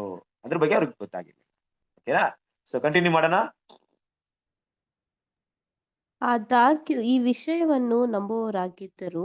ಆದಾಗ್ಯೂ ಅವರು ಸತ್ಯದ ಕರೆಗೆ ಗಮನ ಕೊಟ್ಟಾಗ, ವಿಶಿಷ್ಟವಾಗಿ ಕರ್ತನ ಬರೋಣದ ಸತ್ಯ ಮತ್ತು ಸತ್ತವರ ಪುನರುತ್ಥಾನ ಮೊದಲನೆಯದಾಗಿ ಈ ವಿನಾಶಕಾರಿ ತಪ್ಪನ್ನು ಎತ್ತಿ ತೋರಿಸಿದನು. ಅದೇನೆಂದರೆ, ಯಾರೂ ಸಾಯುವುದಿಲ್ಲ, ಆದ್ದರಿಂದ ಪುನರುತ್ಥಾನದ ಅವಶ್ಯಕತೆ ಇಲ್ಲ ಎಂಬ ಭಾವನೆಯನ್ನು ಬಹಿರಂಗಪಡಿಸಿದನು. ಆದರೆ ಈ ಪ್ರಸ್ತಾಪದ ವಿಮರ್ಶಾತ್ಮಕ ಪರೀಕ್ಷೆಯನ್ನು ನಾವು ಮುಂದಿನ ಸಂಪುಟಕ್ಕೆ ಬಿಡುತ್ತೇವೆ. ಅದರಲ್ಲಿ ಅಮರತ್ವ ಮತ್ತು ನಿತ್ಯ ಜೀವವು ಕ್ರಿಸ್ತನಿಂದ ಮಾತ್ರವೇ ದೊರೆಯುವ ದಯೆಗಳಾಗಿವೆ ಮತ್ತು ಇದು ಕೆಡುಕರಿಗೆ ವಾಗ್ದಾನ ಮಾಡಲ್ಪಟ್ಟಿಲ್ಲ ಮತ್ತು ದಯಪಾಲಿಸಲ್ಪಡುವುದಿಲ್ಲ ಎಂಬುದನ್ನು ತೋರಿಸಲಾಗುವುದು. ಮಾನವ ಏನ್ ಮಾಡೋಣ, ಕೆಲವೊಂದು ಪಾಯಿಂಟ್ ಸ್ಟಡಿ ಮಾಡೋಣ. ನೋಡ್ರಿ, ಈಗಾಗಲೇ ನಾನು ತಿಳಿಸ್ಕೊಟ್ಟ ಹಾಗೆ ಈ ಒಂದು ಬೋಧನೆ ನಿಮಗೆ ಗೊತ್ತಿರುವಂತ ಪ್ರಕಾರವಾಗಿ ಎಲ್ಲರೂ ಕೂಡ ಬೇಸಿಕ್ ಕ್ಲಾಸ್ ನ ಕೇಳಿದೀವಿ. ಈ ಬೇಸಿಕ್ ಕ್ಲಾಸ್ ನ ನಮ್ಗೆ ಪ್ರಿಪೇರ್ ಮಾಡಿದವರು, ಈ ಸತ್ಯವನ್ನ ರೆಡಿ ಮಾಡಿದವರು ನಿಜವಾಗ್ಲೂ ನಾವು ದೇವರ ಜ್ಞಾನ ಅಲ್ವಾ. ಒಂದು ವಿಷಯವನ್ನ ಮಾತ್ರ ನಿಮ್ಗೆ ಹೇಳ್ತೀವಿ. ಇಲ್ಲಿ ನಾವು ಮಾತಾಡುವಂತ ಯಾವುದೇ ಸತ್ಯ ಇರ್ಬೋದು, ಯಾವುದೇ ಬೋಧನೆ ಇರ್ಬೋದು, ಮನುಷ್ಯ ಮಾತ್ರದವರಿಂದ, ಮನುಷ್ಯರ ಜ್ಞಾನದಿಂದ ಉಂಟಾದದ್ದಲ್ಲ. ಒಂದು ವೇಳೆ ನಾವು ಅದನ್ನ ನಮಗೆ ತಿಳಿಸ್ಕೊಡುವಂತ ಸರಳವಾದ ರೀತಿಯಲ್ಲಿ ನಾವು ಹೇಳ್ಕೊಡೋರಾಗಿರ್ಬೋದು, ಇಲ್ಲ ಇಲ್ಲದೆ ಇರಬಹುದು. ಆದ್ರೂ ಕೂಡ ಇಲ್ಲಿ ನಮ್ಗೆ ಮನುಷ್ಯ ಮಾತ್ರದಲ್ಲಿ ಯಾವುದೇ ಒಂದು ವೈಶಿಷ್ಟ್ಯತೆ, ಒಂದು ಪ್ರಾಧಾನ್ಯತೆ ಇಲ್ಲ, ಪ್ರಾಮುಖ್ಯತೆ ಕೂಡ ಇಲ್ಲ. ಯಾಕಂದ್ರೆ ಇದೆಲ್ಲರೂ ಕೂಡ ದೇವರು ನಮ್ಗೆ ಕೊಟ್ಟಿರುವಂತ ಒಂದು ಜ್ಞಾನವೇ. ಹಾಗಾಗಿ ಕ್ರಿಸ್ತನಲ್ಲಿ ಪ್ರೀತಿಯ ಸೌರಸೌರ್ಯರೇ, ನಾವು ನೋಡ್ಬೇಕಾದಂತ ವಿಷಯ ಏನಪ್ಪಾ ಅಂದ್ರೆ ಸತ್ಯವನ್ನ ಮಾತ್ರ ಗಮನಿಸ್ಬೇಕು. ಸತ್ಯ ಹೇಳುವಂತ ವಿಷಯಗಳನ್ನ ಗಮನಿಸ್ಬೇಕು. ಕೆಲವೊಂದು ಟೈಮಲ್ಲಿ ಕೆಲವರು ಹೇಳುವಂತ ವಿಷಯ ತುಂಬಾ ಚೆನ್ನಾಗಿದೆ ಅಂತ ಹೇಳಿದ್ಮೇಲೆ, ತುಂಬಾ ಚೆನ್ನಾಗಿ ಅದ್ರ ಮಾತಾಡ್ತಿರೋದ್ಮೇಲೆ ಅವ್ರು ಹೇಳೋದೆಲ್ಲ ಸರಿ ಅನ್ಕೊಳ್ಳೋದು ತುಂಬಾ ತಪ್ಪಾದ ಅಭಿಪ್ರಾಯ. ಪ್ರತಿ ಬಾರಿ ಕೂಡ ಅವ್ರು ಹೇಳೋದು ಸರಿಯೇ ಅನ್ನೋಂತ ಪರೀಕ್ಷೆ ಮಾಡಿ ತಗೊಳ್ಳೋದು ನಮ್ಮೆಲ್ಲರ ಕರ್ತವ್ಯವಾಗಿರುತ್ತೆ. ಈಗಲೂ ಸರಿ, ಹಿಂದೆಂದೂ ಸರಿ, ಮುಂದಿನ ಜೀವನದಲ್ಲಿ ಈ ಭೂಮಿಯಲ್ಲಿ ನಾವು ಇರೋವರೆಗೂ ಸರಿ, ಯಾವಾಗ್ಲೂ ಕೂಡ ಇದೇ ಭಾವನೆ ನಮ್ಮಲ್ಲಿ ಇರ್ಬೇಕು. ಆ ರೀತಿಯಾಗಿ ನೋಡ್ಬೇಕಾದ್ರೆ ಇಲ್ಲಿ ಕ್ರಿಸ್ತನಲ್ಲಿ ಸೌರ್ಯರೇ, ಮಾರ್ಟಿನ್ ಲೂಥರ್ ನಂತರ ವಿಲಿಯಂ ಮಿಲ್ಲರ್ ಒಂದು ವಿಷಯಗಳನ್ನ ನಾವು ತಗೊಂಡಾಗ ಅಲ್ಲಿ ಯಾವ ರೀತಿಯಾದಂತ ಕೆಲವೊಂದು ವಿಷಯಗಳು ನಡೀತು ಅಂತ ನೋಡ್ತೀವಿ ಅಂದ್ರೆ, ವಿಲಿಯಂ ಮಿಲ್ಲರ್ ಈ ಒಂದು ಪುನರ್ತನ ಟಾಪಿಕ್ ನ ತಗೊಂಡು ಸ್ಟಡಿ ಮಾಡ್ಬೇಕಾದ್ರೆ, ಅದ್ರ ಬಗ್ಗೆ ಮಾತಾಡ್ಬೇಕಾದ್ರೆ ಅದ್ರ ಬಗ್ಗೆ ಕೂಡ ಎಕ್ಸ್ಪ್ಲನೇಷನ್ ಕೊಟ್ಟಿದ್ರು ಕೂಡ. ಯಾವ ರೀತಿ ಎಕ್ಸ್ಪ್ಲನೇಷನ್ ಕೊಟ್ಟಿದ್ರು ಅಂದ್ರೆ, ಖಂಡಿತವಾಗ್ಲು ಮನುಷ್ಯ ಏನಾಗ್ತಾನೆ, ಪುನರ್ತನ ಅನ್ನೋದು ಮನುಷ್ಯನಿಗೆ ಬೇಕಾಗಿಲ್ಲ. ಯಾಕಂದ್ರೆ ಮನುಷ್ಯ ಏನಾಗಿರ್ತಾನೆ ಅಂದ್ರೆ, ಆತನು ಯಾವಾಗ್ಲೂ ಸಾಯೋದಿಲ್ಲ, ಯಾವಾಗ್ಲೂ ಏನ್ ಮಾಡ್ತಾರೆ, ಇರ್ತಾರೆ. ಆತನಿಗೆ ಸಾವೇ ಇಲ್ಲ ಅಂದ್ಮೇಲೆ ಮತ್ತೆ ಎದ್ದು ಬರುವಂತ ವಿಷಯ ಏನಿದೆ, ಅದು ಒಂದು ಇಲ್ಲವೇ ಇಲ್ಲ ಅನ್ನೋ ರೀತಿಯಲ್ಲಿ ಏನಾಯ್ತು, ಅದು ತುಂಬಾ ಗೊಂದಲಕ್ಕೆ ಈಡಾಯ್ತು. ಯಾಕಂದ್ರೆ ಸತ್ಯವನ್ನ ಹಲವಾರು ಜನರು ಸ್ಟಡಿ ಮಾಡಕ್ಕೆ ಶುರು ಮಾಡಿದ್ರು. ಆಗ ತಾನೆ ವಿಲಿಯಂ ಮಿಲ್ಲರ್ ಮೂವ್ಮೆಂಟ್ ಅನ್ನೋದು ನಮ್ಮ ಮಾರ್ಟಿನ್ ಲೂಥರ್ ಕಾಲದಲ್ಲಿ ಇದ್ದಂತ ರೀತಿಯಲ್ಲಿ ಇರ್ಲಿಲ್ಲ ಕ್ರಿಸ್ತನಲ್ಲಿ ಪ್ರೀತಿಯ ಸರಸ್ವರಿ. ಅಧಿಕವಾದಂತ ಕ್ರೈಸ್ತರ ಮಧ್ಯದಲ್ಲಿ ಸತ್ಯವೇದ ಪ್ರಚಾರಕ್ಕಿತ್ತು. ಅವರು ಅದನ್ನ ಓದಕ್ ಶುರು ಮಾಡಿದ್ರು. ಇನ್ನು ಕೂಡ ಹಲವಾರು ಜನರು ಅದನ್ನ ಸ್ಟಡಿ ಮಾಡಕ್ಕೆ ಶುರು ಮಾಡಿದ್ರು. ಹಾಗಾಗಿ ಒಬ್ಬೊಬ್ಬರು ಅಲ್ಲಿ ಇದ್ದಂತ ನಂಬಿಕೆಗಳು ವಿಭಿನ್ನವಾದ ರೀತಿಯಲ್ಲಿ ಅದು ನಿಜಕ್ಕೆ, ಸತ್ಯಕ್ಕೆ, ಸುಳ್ಳಿಗೆ ವಿರುದ್ಧವಾಗಿ ಸತ್ಯ ಏನಾಯ್ತು ಹೊರಗಡೆ ಬರ್ತಾ ಇತ್ತು. ಒಬ್ರು ಅದನ್ನ ಮಾತಾಡ್ಬೇಕಾದ್ರೆ ಇದು ಕರೆಕ್ಟ್ ಅಂತ ಅವ್ರು ಹೇಳ್ತಾ ಇದ್ರು. ಹೌದು, ಕರೆಕ್ಟ್ ಅಂತ ಹೇಳಿರುವಂತ ವಿಷಯಕ್ಕೆ ಸತ್ಯವೇದ ಆಧಾರ ಇತ್ತು ಕೂಡ, ಅದನ್ನ ನಾವು ನಂಬಲೇಬೇಕಾಯ್ತು. ಅದೇ ವ್ಯಕ್ತಿ ಇನ್ನೊಂದನ್ನ ತಪ್ಪು ಅಂತ ಹೇಳ್ತಿದ್ರು. ಅದು ತಪ್ಪು ಅಂತ ಹೇಳೋದಕ್ಕೆ ಸತ್ಯವೇದ ಯಾವುದೇ ಆಧಾರ ಇರ್ಲಿಲ್ಲ, ಅದನ್ನ ನಂಬ್ತಾ ಇರ್ಲಿಲ್ಲ. ಈ ರೀತಿ ಏನ್ ಮಾಡಿದ್ರು ಕೆಲವರು, ಅದನ್ನ ಸ್ಟಡಿ ಮಾಡಕ್ಕೆ ಶುರು ಮಾಡಿದ್ಮೇಲೆ ಯಾವಾಗ ಈ ಪುನರ್ತನ ಇಲ್ವೋ, ಈ ಒಂದು ಪುನರ್ತನ ಅವಶ್ಯಕತೆ ಇಲ್ಲ, ಮನುಷ್ಯನು ಸಾಯೋದೇ ಇಲ್ಲ ಅಂತ ವಿಷಯ ಬಂತು, ಅದು ತುಂಬಾ ವಿಮರ್ಶೆಗೆ ಒಳಗಾಯ್ತು. ಯಾಕೆ ಅಂದ್ರೆ ಒಬ್ಬನಿಗೆ ಅಮರತ್ವ ಇದೆ ಅಂತ ಇಟ್ಕೊಳ್ಳಿ, ಅವನು ಸಾಯೋದಿಲ್ಲ ಅಂತ ಇಟ್ಕೊಳ್ಳಿ, ಏನ್ ಮತ್ತೆ ದೊಡ್ಡ ವಿಷಯ? ದೇವರಿಗಿಂತ ದೊಡ್ಡವನಾಗ್ಬಿಟ್ಟ ಅವನು, ದೇವರ ಸ್ಥಾನಕ್ಕೆ ಬಂದ್ಬಿಟ್ಟ. ಯಾಕಂದ್ರೆ ಅವನಿಗೆ ಡೆತ್ ಇಲ್ವಲ್ಲ, ಅವನ ದೆವ್ವ ಆಗಿರ್ತಾನೋ ಇಲ್ಲ ಪರಲೋಕದಲ್ಲಿ ಇರ್ತಾನೋ ನರಕದಲ್ಲಿ ಇರ್ತಾನೆ, ಏನೋ ಒಂದ್ ಕಡೆ ಒಟ್ಟಲ್ಲಿ ಅವನು ಸಾಯ್ದೇ ಇರ್ತಾನೆ ನೋಡ್ರಿ. ಆದ್ರೆ ಈ ಒಬ್ಬನಿಗೆ ಲೈಫ್ ಅನ್ನೋದು ದೇವ್ರ ಕಡೆಯಿಂದನೇ ಬರ್ಬೇಕು.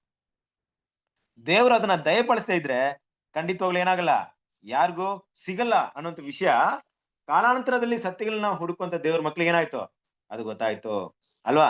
ಅದನ್ನ ನಾವು ಮುಂದುವರ್ಸ್ಕೊಂಡು ಹೋದಾಗ ಹಾಗೆ ಕೆಲವೊಂದು ಪಾಯಿಂಟ್ ನ ಮುಂದುವರ್ಸೋಣ. ಆದಾಗ್ಯೂ ಅವರು ಸತ್ಯದ ಕರೆಗೆ ಗಮನ ಕೊಟ್ಟಾಗ, ಓದ್ರಿ ಅದನ್ನ. ಆದಾಗ್ಯೂ ಅವರು ಸತ್ಯದ ಕರೆಗೆ ಗಮನ ಕೊಟ್ಟಾಗ, ವಿಶಿಷ್ಟವಾಗಿ ಕರ್ತನ ಬರೋಣದ ಸತ್ಯ ಮತ್ತು ಸತ್ತವರ ಪುನರುತ್ಥಾನ ಮೊದಲನೆಯದಾಗಿ ಈ ವಿನಾಶಕಾರಿ ತಪ್ಪನ್ನು ಎತ್ತಿ ತೋರಿಸಿದನು. ಅದೇನೆಂದರೆ, ಯಾರೂ ಸಾಯುವುದಿಲ್ಲ, ಆದ್ದರಿಂದ ಪುನರುತ್ಥಾನದ ಅವಶ್ಯಕತೆ ಇಲ್ಲ ಎಂಬ ಭಾವನೆಯನ್ನು ಅಲ್ಲಿಂದ ಓದ್ಬಿಡ್ರಿ, ಅದು ಹಾಗೆ ಓದಾಗಿದೆ. ಮಾನವ ಅಮರತ್ವ ಎಂಬ ಆಲೋಚನೆ ಮೇಲೆ ಅಲ್ಲಿಂದ ಓದ್ಕೊಂಡು. ಮಾನವ ಅಮರತ್ವದ ಎಂಬ ಆಲೋಚನೆಯ ಮೇಲೆ ಆತುಕೊಂಡು ಬೆಳೆಯುವುದು ರೋಮಿನವರ ಶುದ್ಧಿಲೋಕ, ಪರ್ಗ್ಯಾಟರಿ ಎಂಬ ಸಿದ್ಧಾಂತವಾಗಿದೆ. ಇದಕ್ಕಿಂತಲೂ ಇನ್ನೂ ಭಯಂಕರವಾದುದೆಂದರೆ ಪ್ರೊಟೆಸ್ಟಾಂತರ ಸಿದ್ಧಾಂತವಾದ ನರಕದಲ್ಲಿನ ಎಂದು ಮುಗಿಯದ ನಿತ್ಯ ನಿರಂತರವಾದ ಯಾತನೆ. ಆದುದರಿಂದ ಮಾನವರು ನಿತ್ಯಕಾಲ ಜೀವಿಸಬೇಕಾದರೆ ಅಮರನಾದಲ್ಲಿ ದೇವರು ಕೂಡ ಆತನನ್ನು ನಾಶಪಡಿಸಲಾಗದು. ಆತನು ಎಂದೂ ಮುಗಿಯದ ಸಂತೋಷದಲ್ಲಿ ಜೀವಿಸಬೇಕು ಅಥವಾ ಎಂದೂ ಮುಗಿಯದ ಯಾತನೆಯೊಡನೆ ಜೀವಿಸಬೇಕು ಎಂದು ಅವರು ತರ್ಕಿಸುತ್ತಾರೆ. ಆದುದರಿಂದ ಅವರು ಆತನು ಮರಣದಲ್ಲಿ ನಿತ್ಯ ನಿರಂತರವಾದ ಸ್ಥಿತಿಗೆ ಒಪ್ಪಿಸಲ್ಪಡುತ್ತಾನೆ ಮತ್ತು ಹೆಚ್ಚಿನವರು ಆಗ ನಿತ್ಯ ಯಾತನೆಯನ್ನು ಪ್ರಾರಂಭಿಸಬೇಕಾಗುತ್ತದೆ.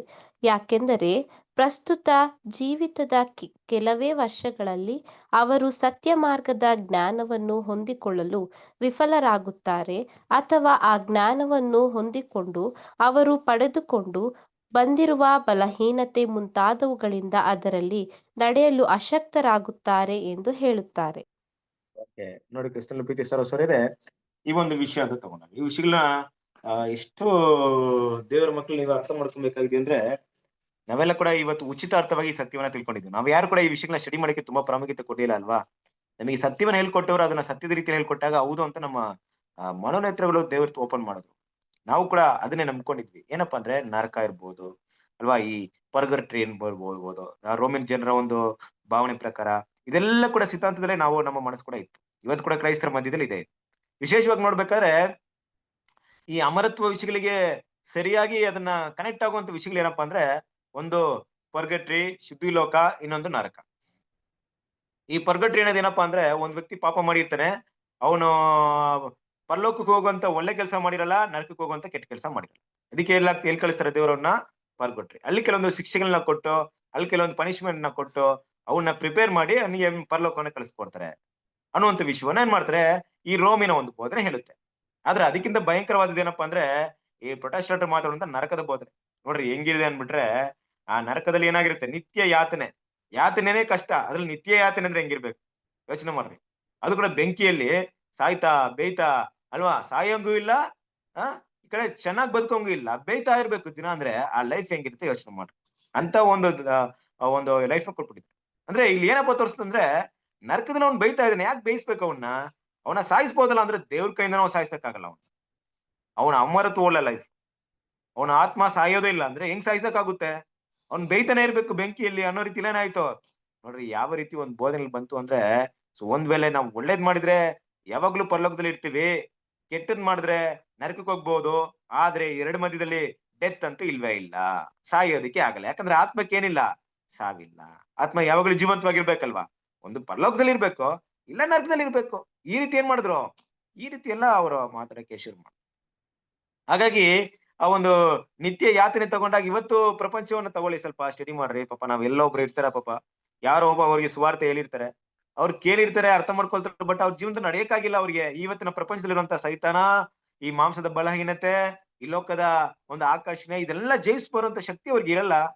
ಆದ್ರೂ ಕೂಡ ದೇವ್ರು ಅದಕ್ಕೆ ಅಂತ ಏನ್ ಮಾಡ್ಬಿಟ್ರು, ನೀನು ಅದನ್ನ ವಿಫಲವಾಗಿದ್ಯಪ್ಪ, ನೀನು ಫೇಲರ್ ಆಗ್ಬಿಟ್ಟಿದ್ಯಾ, ನೀನ್ ಕೊಟ್ಟಿರೋಂತ ಕೆಲಸ ಮಾಡಿಲ್ಲ, ನೀನೇನ್ ಮಾಡೋ, ನರಕಕ್ಕೆ ಹೋಗು, ಬೇಯಿ, ಯಾವಾಗ್ಲೂ ನಿನ್ನ ಯಾತನೆ ಅನುಭವಿಸುವಂತ ಒಂದು ವಿಷಯಗಳನ್ನ ಕೊಡ್ತಾರೆ ಅಂತ ಒಂದು ವಿಷಯವನ್ನ ಆರ್ಗ್ಯುಮೆಂಟ್ ಮಾಡ್ತಾರೆ ಅಲ್ವಾ? ನಾವು ಅವ್ರ ಹತ್ರ ಏನು ಮಾತಾಡಂಗಿಲ್ಲ.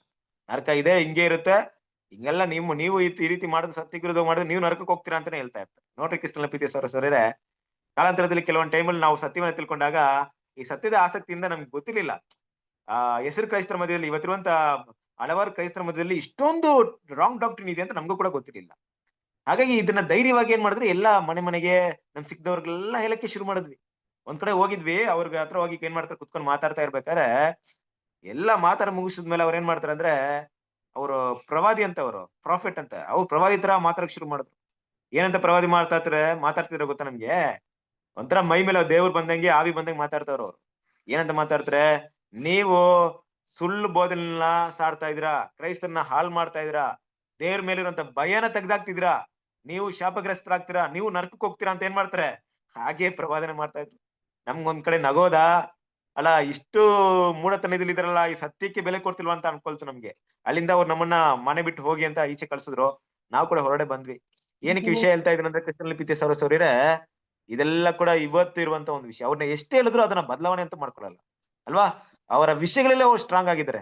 ಆದ್ರೆ ಯೋಚನೆ ಮಾಡ್ರಿ, ಇವತ್ತು ನರಕ ಮತ್ತೆ ಆತ್ಮದಲ್ಲಿ ರಿಫರ್ಮೇಶನ್ ಆಗಿಲ್ವಾ? ನಾವು ಅದೇ ಒಂದು ನಂಬಿಕೆಯಲ್ಲಿ ಇದೀವಾ ಇವತ್ತು?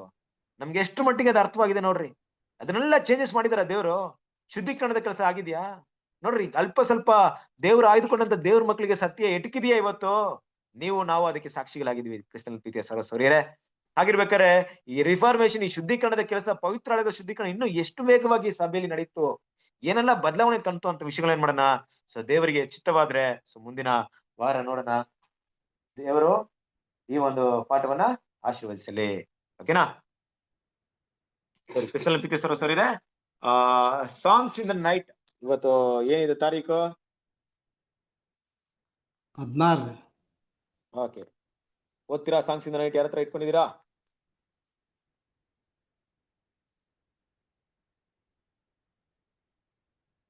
ಇದೆಯಾ? ಒಂದೇ ನಿಮಿಷ, ನಾನೇ ಹಾಕ್ಬಿಡ್ತೀನಿ ಬೇಕಾರೆ. ನಮ್ದು ಬ್ರಾಟಜನ್ ತಗೊಂಡದ್ 4ನೇ ವರ್ಷ ರೀ ಇದು. ಅಮ್ಮ ಹೇಳಿ ಅವ. ನಮ್ದು ಪ್ರಾಟಜನ್ ತಗೊಂಡದ್ 4ನೇ ವರ್ಷ ರೀ ದೀಕ್ಷಾಸ್ಥಾನ. ಇವತ್ತಾ? 16 ಅಲ್ರಿ ತಾರೀಕು, 4 ವರ್ಷ ಆತು. ದೇವರು ನಿಮ್ಮನ್ನ ಆಶೀರ್ವದಿಸಲಿ. ನಮಗೂ ನೆನಪಿದೆ ಕೆಲವು, ನಾವು ಬಂದು ದೀಕ್ಷಾಸ್ಥಾನ ಕೊಟ್ಟಿದ್ದೆಲ್ಲ ನೆನಪಿದೆ. ನನಗೆ ಫ್ಲಾಶ್ ಆಗ್ತಿದೆ. ಓಕೆ, ದೇವರು ಆಶೀರ್ವದಿಸ್ಲೇವಾ? ಎಲ್ಲ ನಿಮ್ದು ಅಲ್ವಾ? ನಮ್ದು ನಿನ್ನೆ 15 ರೀ. ನಿಮ್ದು ನಿನ್ನೆ ಕರೆಕ್ಟ್. ನಿಮ್ದು ಬಂದಿದ್ವಿ ನಾವು. ಹೌದೌದು, ಖಂಡಿತ ಹೌದು, ಎಲ್ಲ ನೆನಪಿದೆ. 4 ವರ್ಷ ಆಯ್ತಾ? ಸಮಯ 4 ವರ್ಷ ಕಳೆದೋಯ್ತಾ ನೋಡ್ರಿ. ಈಗ 4 ವರ್ಷ ಮುಗಿದ 5ನೇದಕ್ಕೆ ರೀ. ಆಯ್ತು, 5ನೇ ವರ್ಷಕ್ಕೆ ಹೋಗ್ತಾ ಇದೀವಿ. ಓಕೆ, ಕ್ರಿಸ್ತನ ಪ್ರೀತಿಯ ಸಹೋದರರೇ, ಹೌದು, ತುಂಬಾ ವಿಷಯಗಳಿದೆ. ಅವತ್ತಿನ ಸಮಯ ಮರೆಯಕ್ಕಾಗಲ್ಲ. ನಮ್ಮ ಹೌದು, ಎಲ್ಲ ಇದ್ರು. ಸೊ ಚಂದ ನಡೆಸಿದ ನೋಡ್ರಿ, ದೇವ್ರಿಗೆ ಸ್ತೋತ್ರ. ಹೌದವ್ವ. ಸೊ ದೇವ್ರಿಗೆ ತುಂಬಾ ಥ್ಯಾಂಕ್ಸ್ ಹೇಳ್ಬೇಕು. ಸೀಟ್ ಮಾಡ್ಕೊಂಡು ಊಟ ಮಾಡಿದ್ವಿ. ಅಯ್ಯೋ, ನನಗೆ ನೀವ್ ಹೇಳ್ತಾ ಎಲ್ಲಾ ವಿಷಯ ನೆನಪು ಬರ್ತೈತೆ. ಇವತ್ತು ಕೂಡ ನನ್ ಬಾಯಿಲ್ಲ ಟೇಸ್ಟ್ ಇದೆ, ನೀವು ಊಟ ಮಾಡಿ ನಮ್ಗೆ ಬಡ್ಸಿದ್ ಊಟ. ಅವತ್ತು ಹಂಗೆ ನೆನಪಲ್ಲ ಐತಾ, ಜೋಳದ ರೊಟ್ಟಿ. ನಾನು ಎಲ್ಲಾ ಹಂಗೆ ರೀಕಾಲ್ ಆಗ್ತಿದೆ. ನಾವು ಎಲ್ಲಪ್ಪ ಬ್ರದರ್ ಮನೆಗೆ ಹೋಗಿ ಸುನಂದಷ್ಟು ಮನೆಗೆ ಹೋಗಿ ಎಲ್ಲ ನೆನಪು ಬರ್ತಿದೆ. ಸೊ ಮರೆಯಕ್ಕಾಗಲ್ಲ, ಖಂಡಿತವಾಗ್ಲೂ ದೇವ್ರು ನಿಮ್ಮನ್ನ ಎಲ್ಲ ನಡ್ಸಿರೋಂತ ವಿಷಯ ಅಲ್ವಾ. ಖಂಡಿತ ತುಂಬಾ ವಿಷಯ. ಹಾ ರವಿ ಬ್ರದರ್ ಹೇಳಿ. ಬ್ರದರ್ ಅಲ್ಲಿ ಗೋವಾದಿಂದ ಒಂದ್ ದಾವಣಗೆರೆ ಬಂದಿದ್ರು ತಾನೆ, ಹಂಗ ಬಂದು ನಮಗೂ ಕೂಡ ಹೌದು, baptism ದಾವಣಗೆರೆಗೆ ಬಂದ್ಬಿಟ್ಟು ಅಲ್ಲಿ ತುಂಬಾ ಹೊತ್ತು ಇರ್ಲಿಲ್ಲ. ನಿಮ್ ಮನೆಗ್ ಬಂದಿದ್ವಲ್ಲ. ಅದೇ ನಮಗೂ ಕೂಡ ಬ್ಯಾಪ್ಟಿಸಮ್ ಕೊಟ್ಟು ಹರಿಹರದಲ್ಲಿ ಹೋಗಿದ್ದು. ಹೌದು ಹೌದು ಹೌದು ಹೌದು ಹೌದು ಹೌದು ಹೌದು ಗೋವಾದಿಂದ ಬಂದ್ಮೇಲೆ ಇಲ್ಲಿ ಕೊಟ್ಟಿದ್ದು. Correct correct correct correct. ಅದೇ ಒಂದ್ ರೌಂಡ್ ಆಕ್ಚುಲಿ 3-4 ದಿನ ಆಯ್ತು. ಹಾಗೆಲ್ಲ ನಾವು ಕೃಷ್ಣ ಬ್ರದರ್, ರಾಜು ಬ್ರದರ್ ಎಲ್ಲ ಒಟ್ಟಿಗೆ ಬಂದಿದ್ವಿ ಆಗ. ಸೊ ಖಂಡಿತವಾಗ್ಲೂ ದೇವರು ನಿಮ್ಗೋಸ್ಕರ ನಮ್ಮನ್ನ ಸಿದ್ಧ ಮಾಡಿದ್ರು. So thank you. ಆ ದಿನ ನೆನಪು ಮಾಡಿದ್ರಿ. ಮತ್ತೆ ನನಗೆ ಹಾಗೆ ಎಲ್ಲಾ ಪಿಕ್ಚರ್ ಮೈಂಡ್ ಅಲ್ಲಿ ಬರ್ತಾ ಇದೆ. ನಾವು ತಗೊಂಡು ಬೆಂಗಳೂರಿಗೆ ಬಂದ್ರು ಬ್ರದರ್ ಈಗ 5ನೇ ಸಲ ಆಕತ್ರಿ ಪ್ರಭು ಭೋಜನ ತಗೊಂಡ್ರಿ ನಾವು. ಹೌದು ಹೌದು ಹೌದು ಹೌದು ಹೌದು. ನನಗೆ ಹಂಗೆ ಎಲ್ಲಾ ಪಿಕ್ಚರ್ ನೆನಪಿದೆ. ಹಂಗೆ ಅಲ್ಲಿ ನಡೆದಿರೋಂತ ಘಟನೆ ಪೂರ್ತಿ ಇವಾಗ್ಲೂ ನನ್ಗೆ ಹೇಳಿದ್ರೆ ಹಂಗೆ ಪಾಯಿಂಟ್ ಟು ಪಾಯಿಂಟ್ ಹೇಳ್ಕೊಂಡು ಹೋಗ್ಬಿಡ್ತೀನಿ. ಹಂಗೆ ನೆನಪಿದೆ ಎಲ್ಲಾ ವಿಷಯಗಳು. ನಾನು ತುಂಬಾ ವಿಷಯಗಳನ್ನ ಅದೇ ಈಗ ಒಂದ್ ನಿಮಿಷ ನಾವು ರೆಕಾರ್ಡ್ ಕ್ಲೋಸ್ ಮಾಡ್ಬಿಡೋಣ.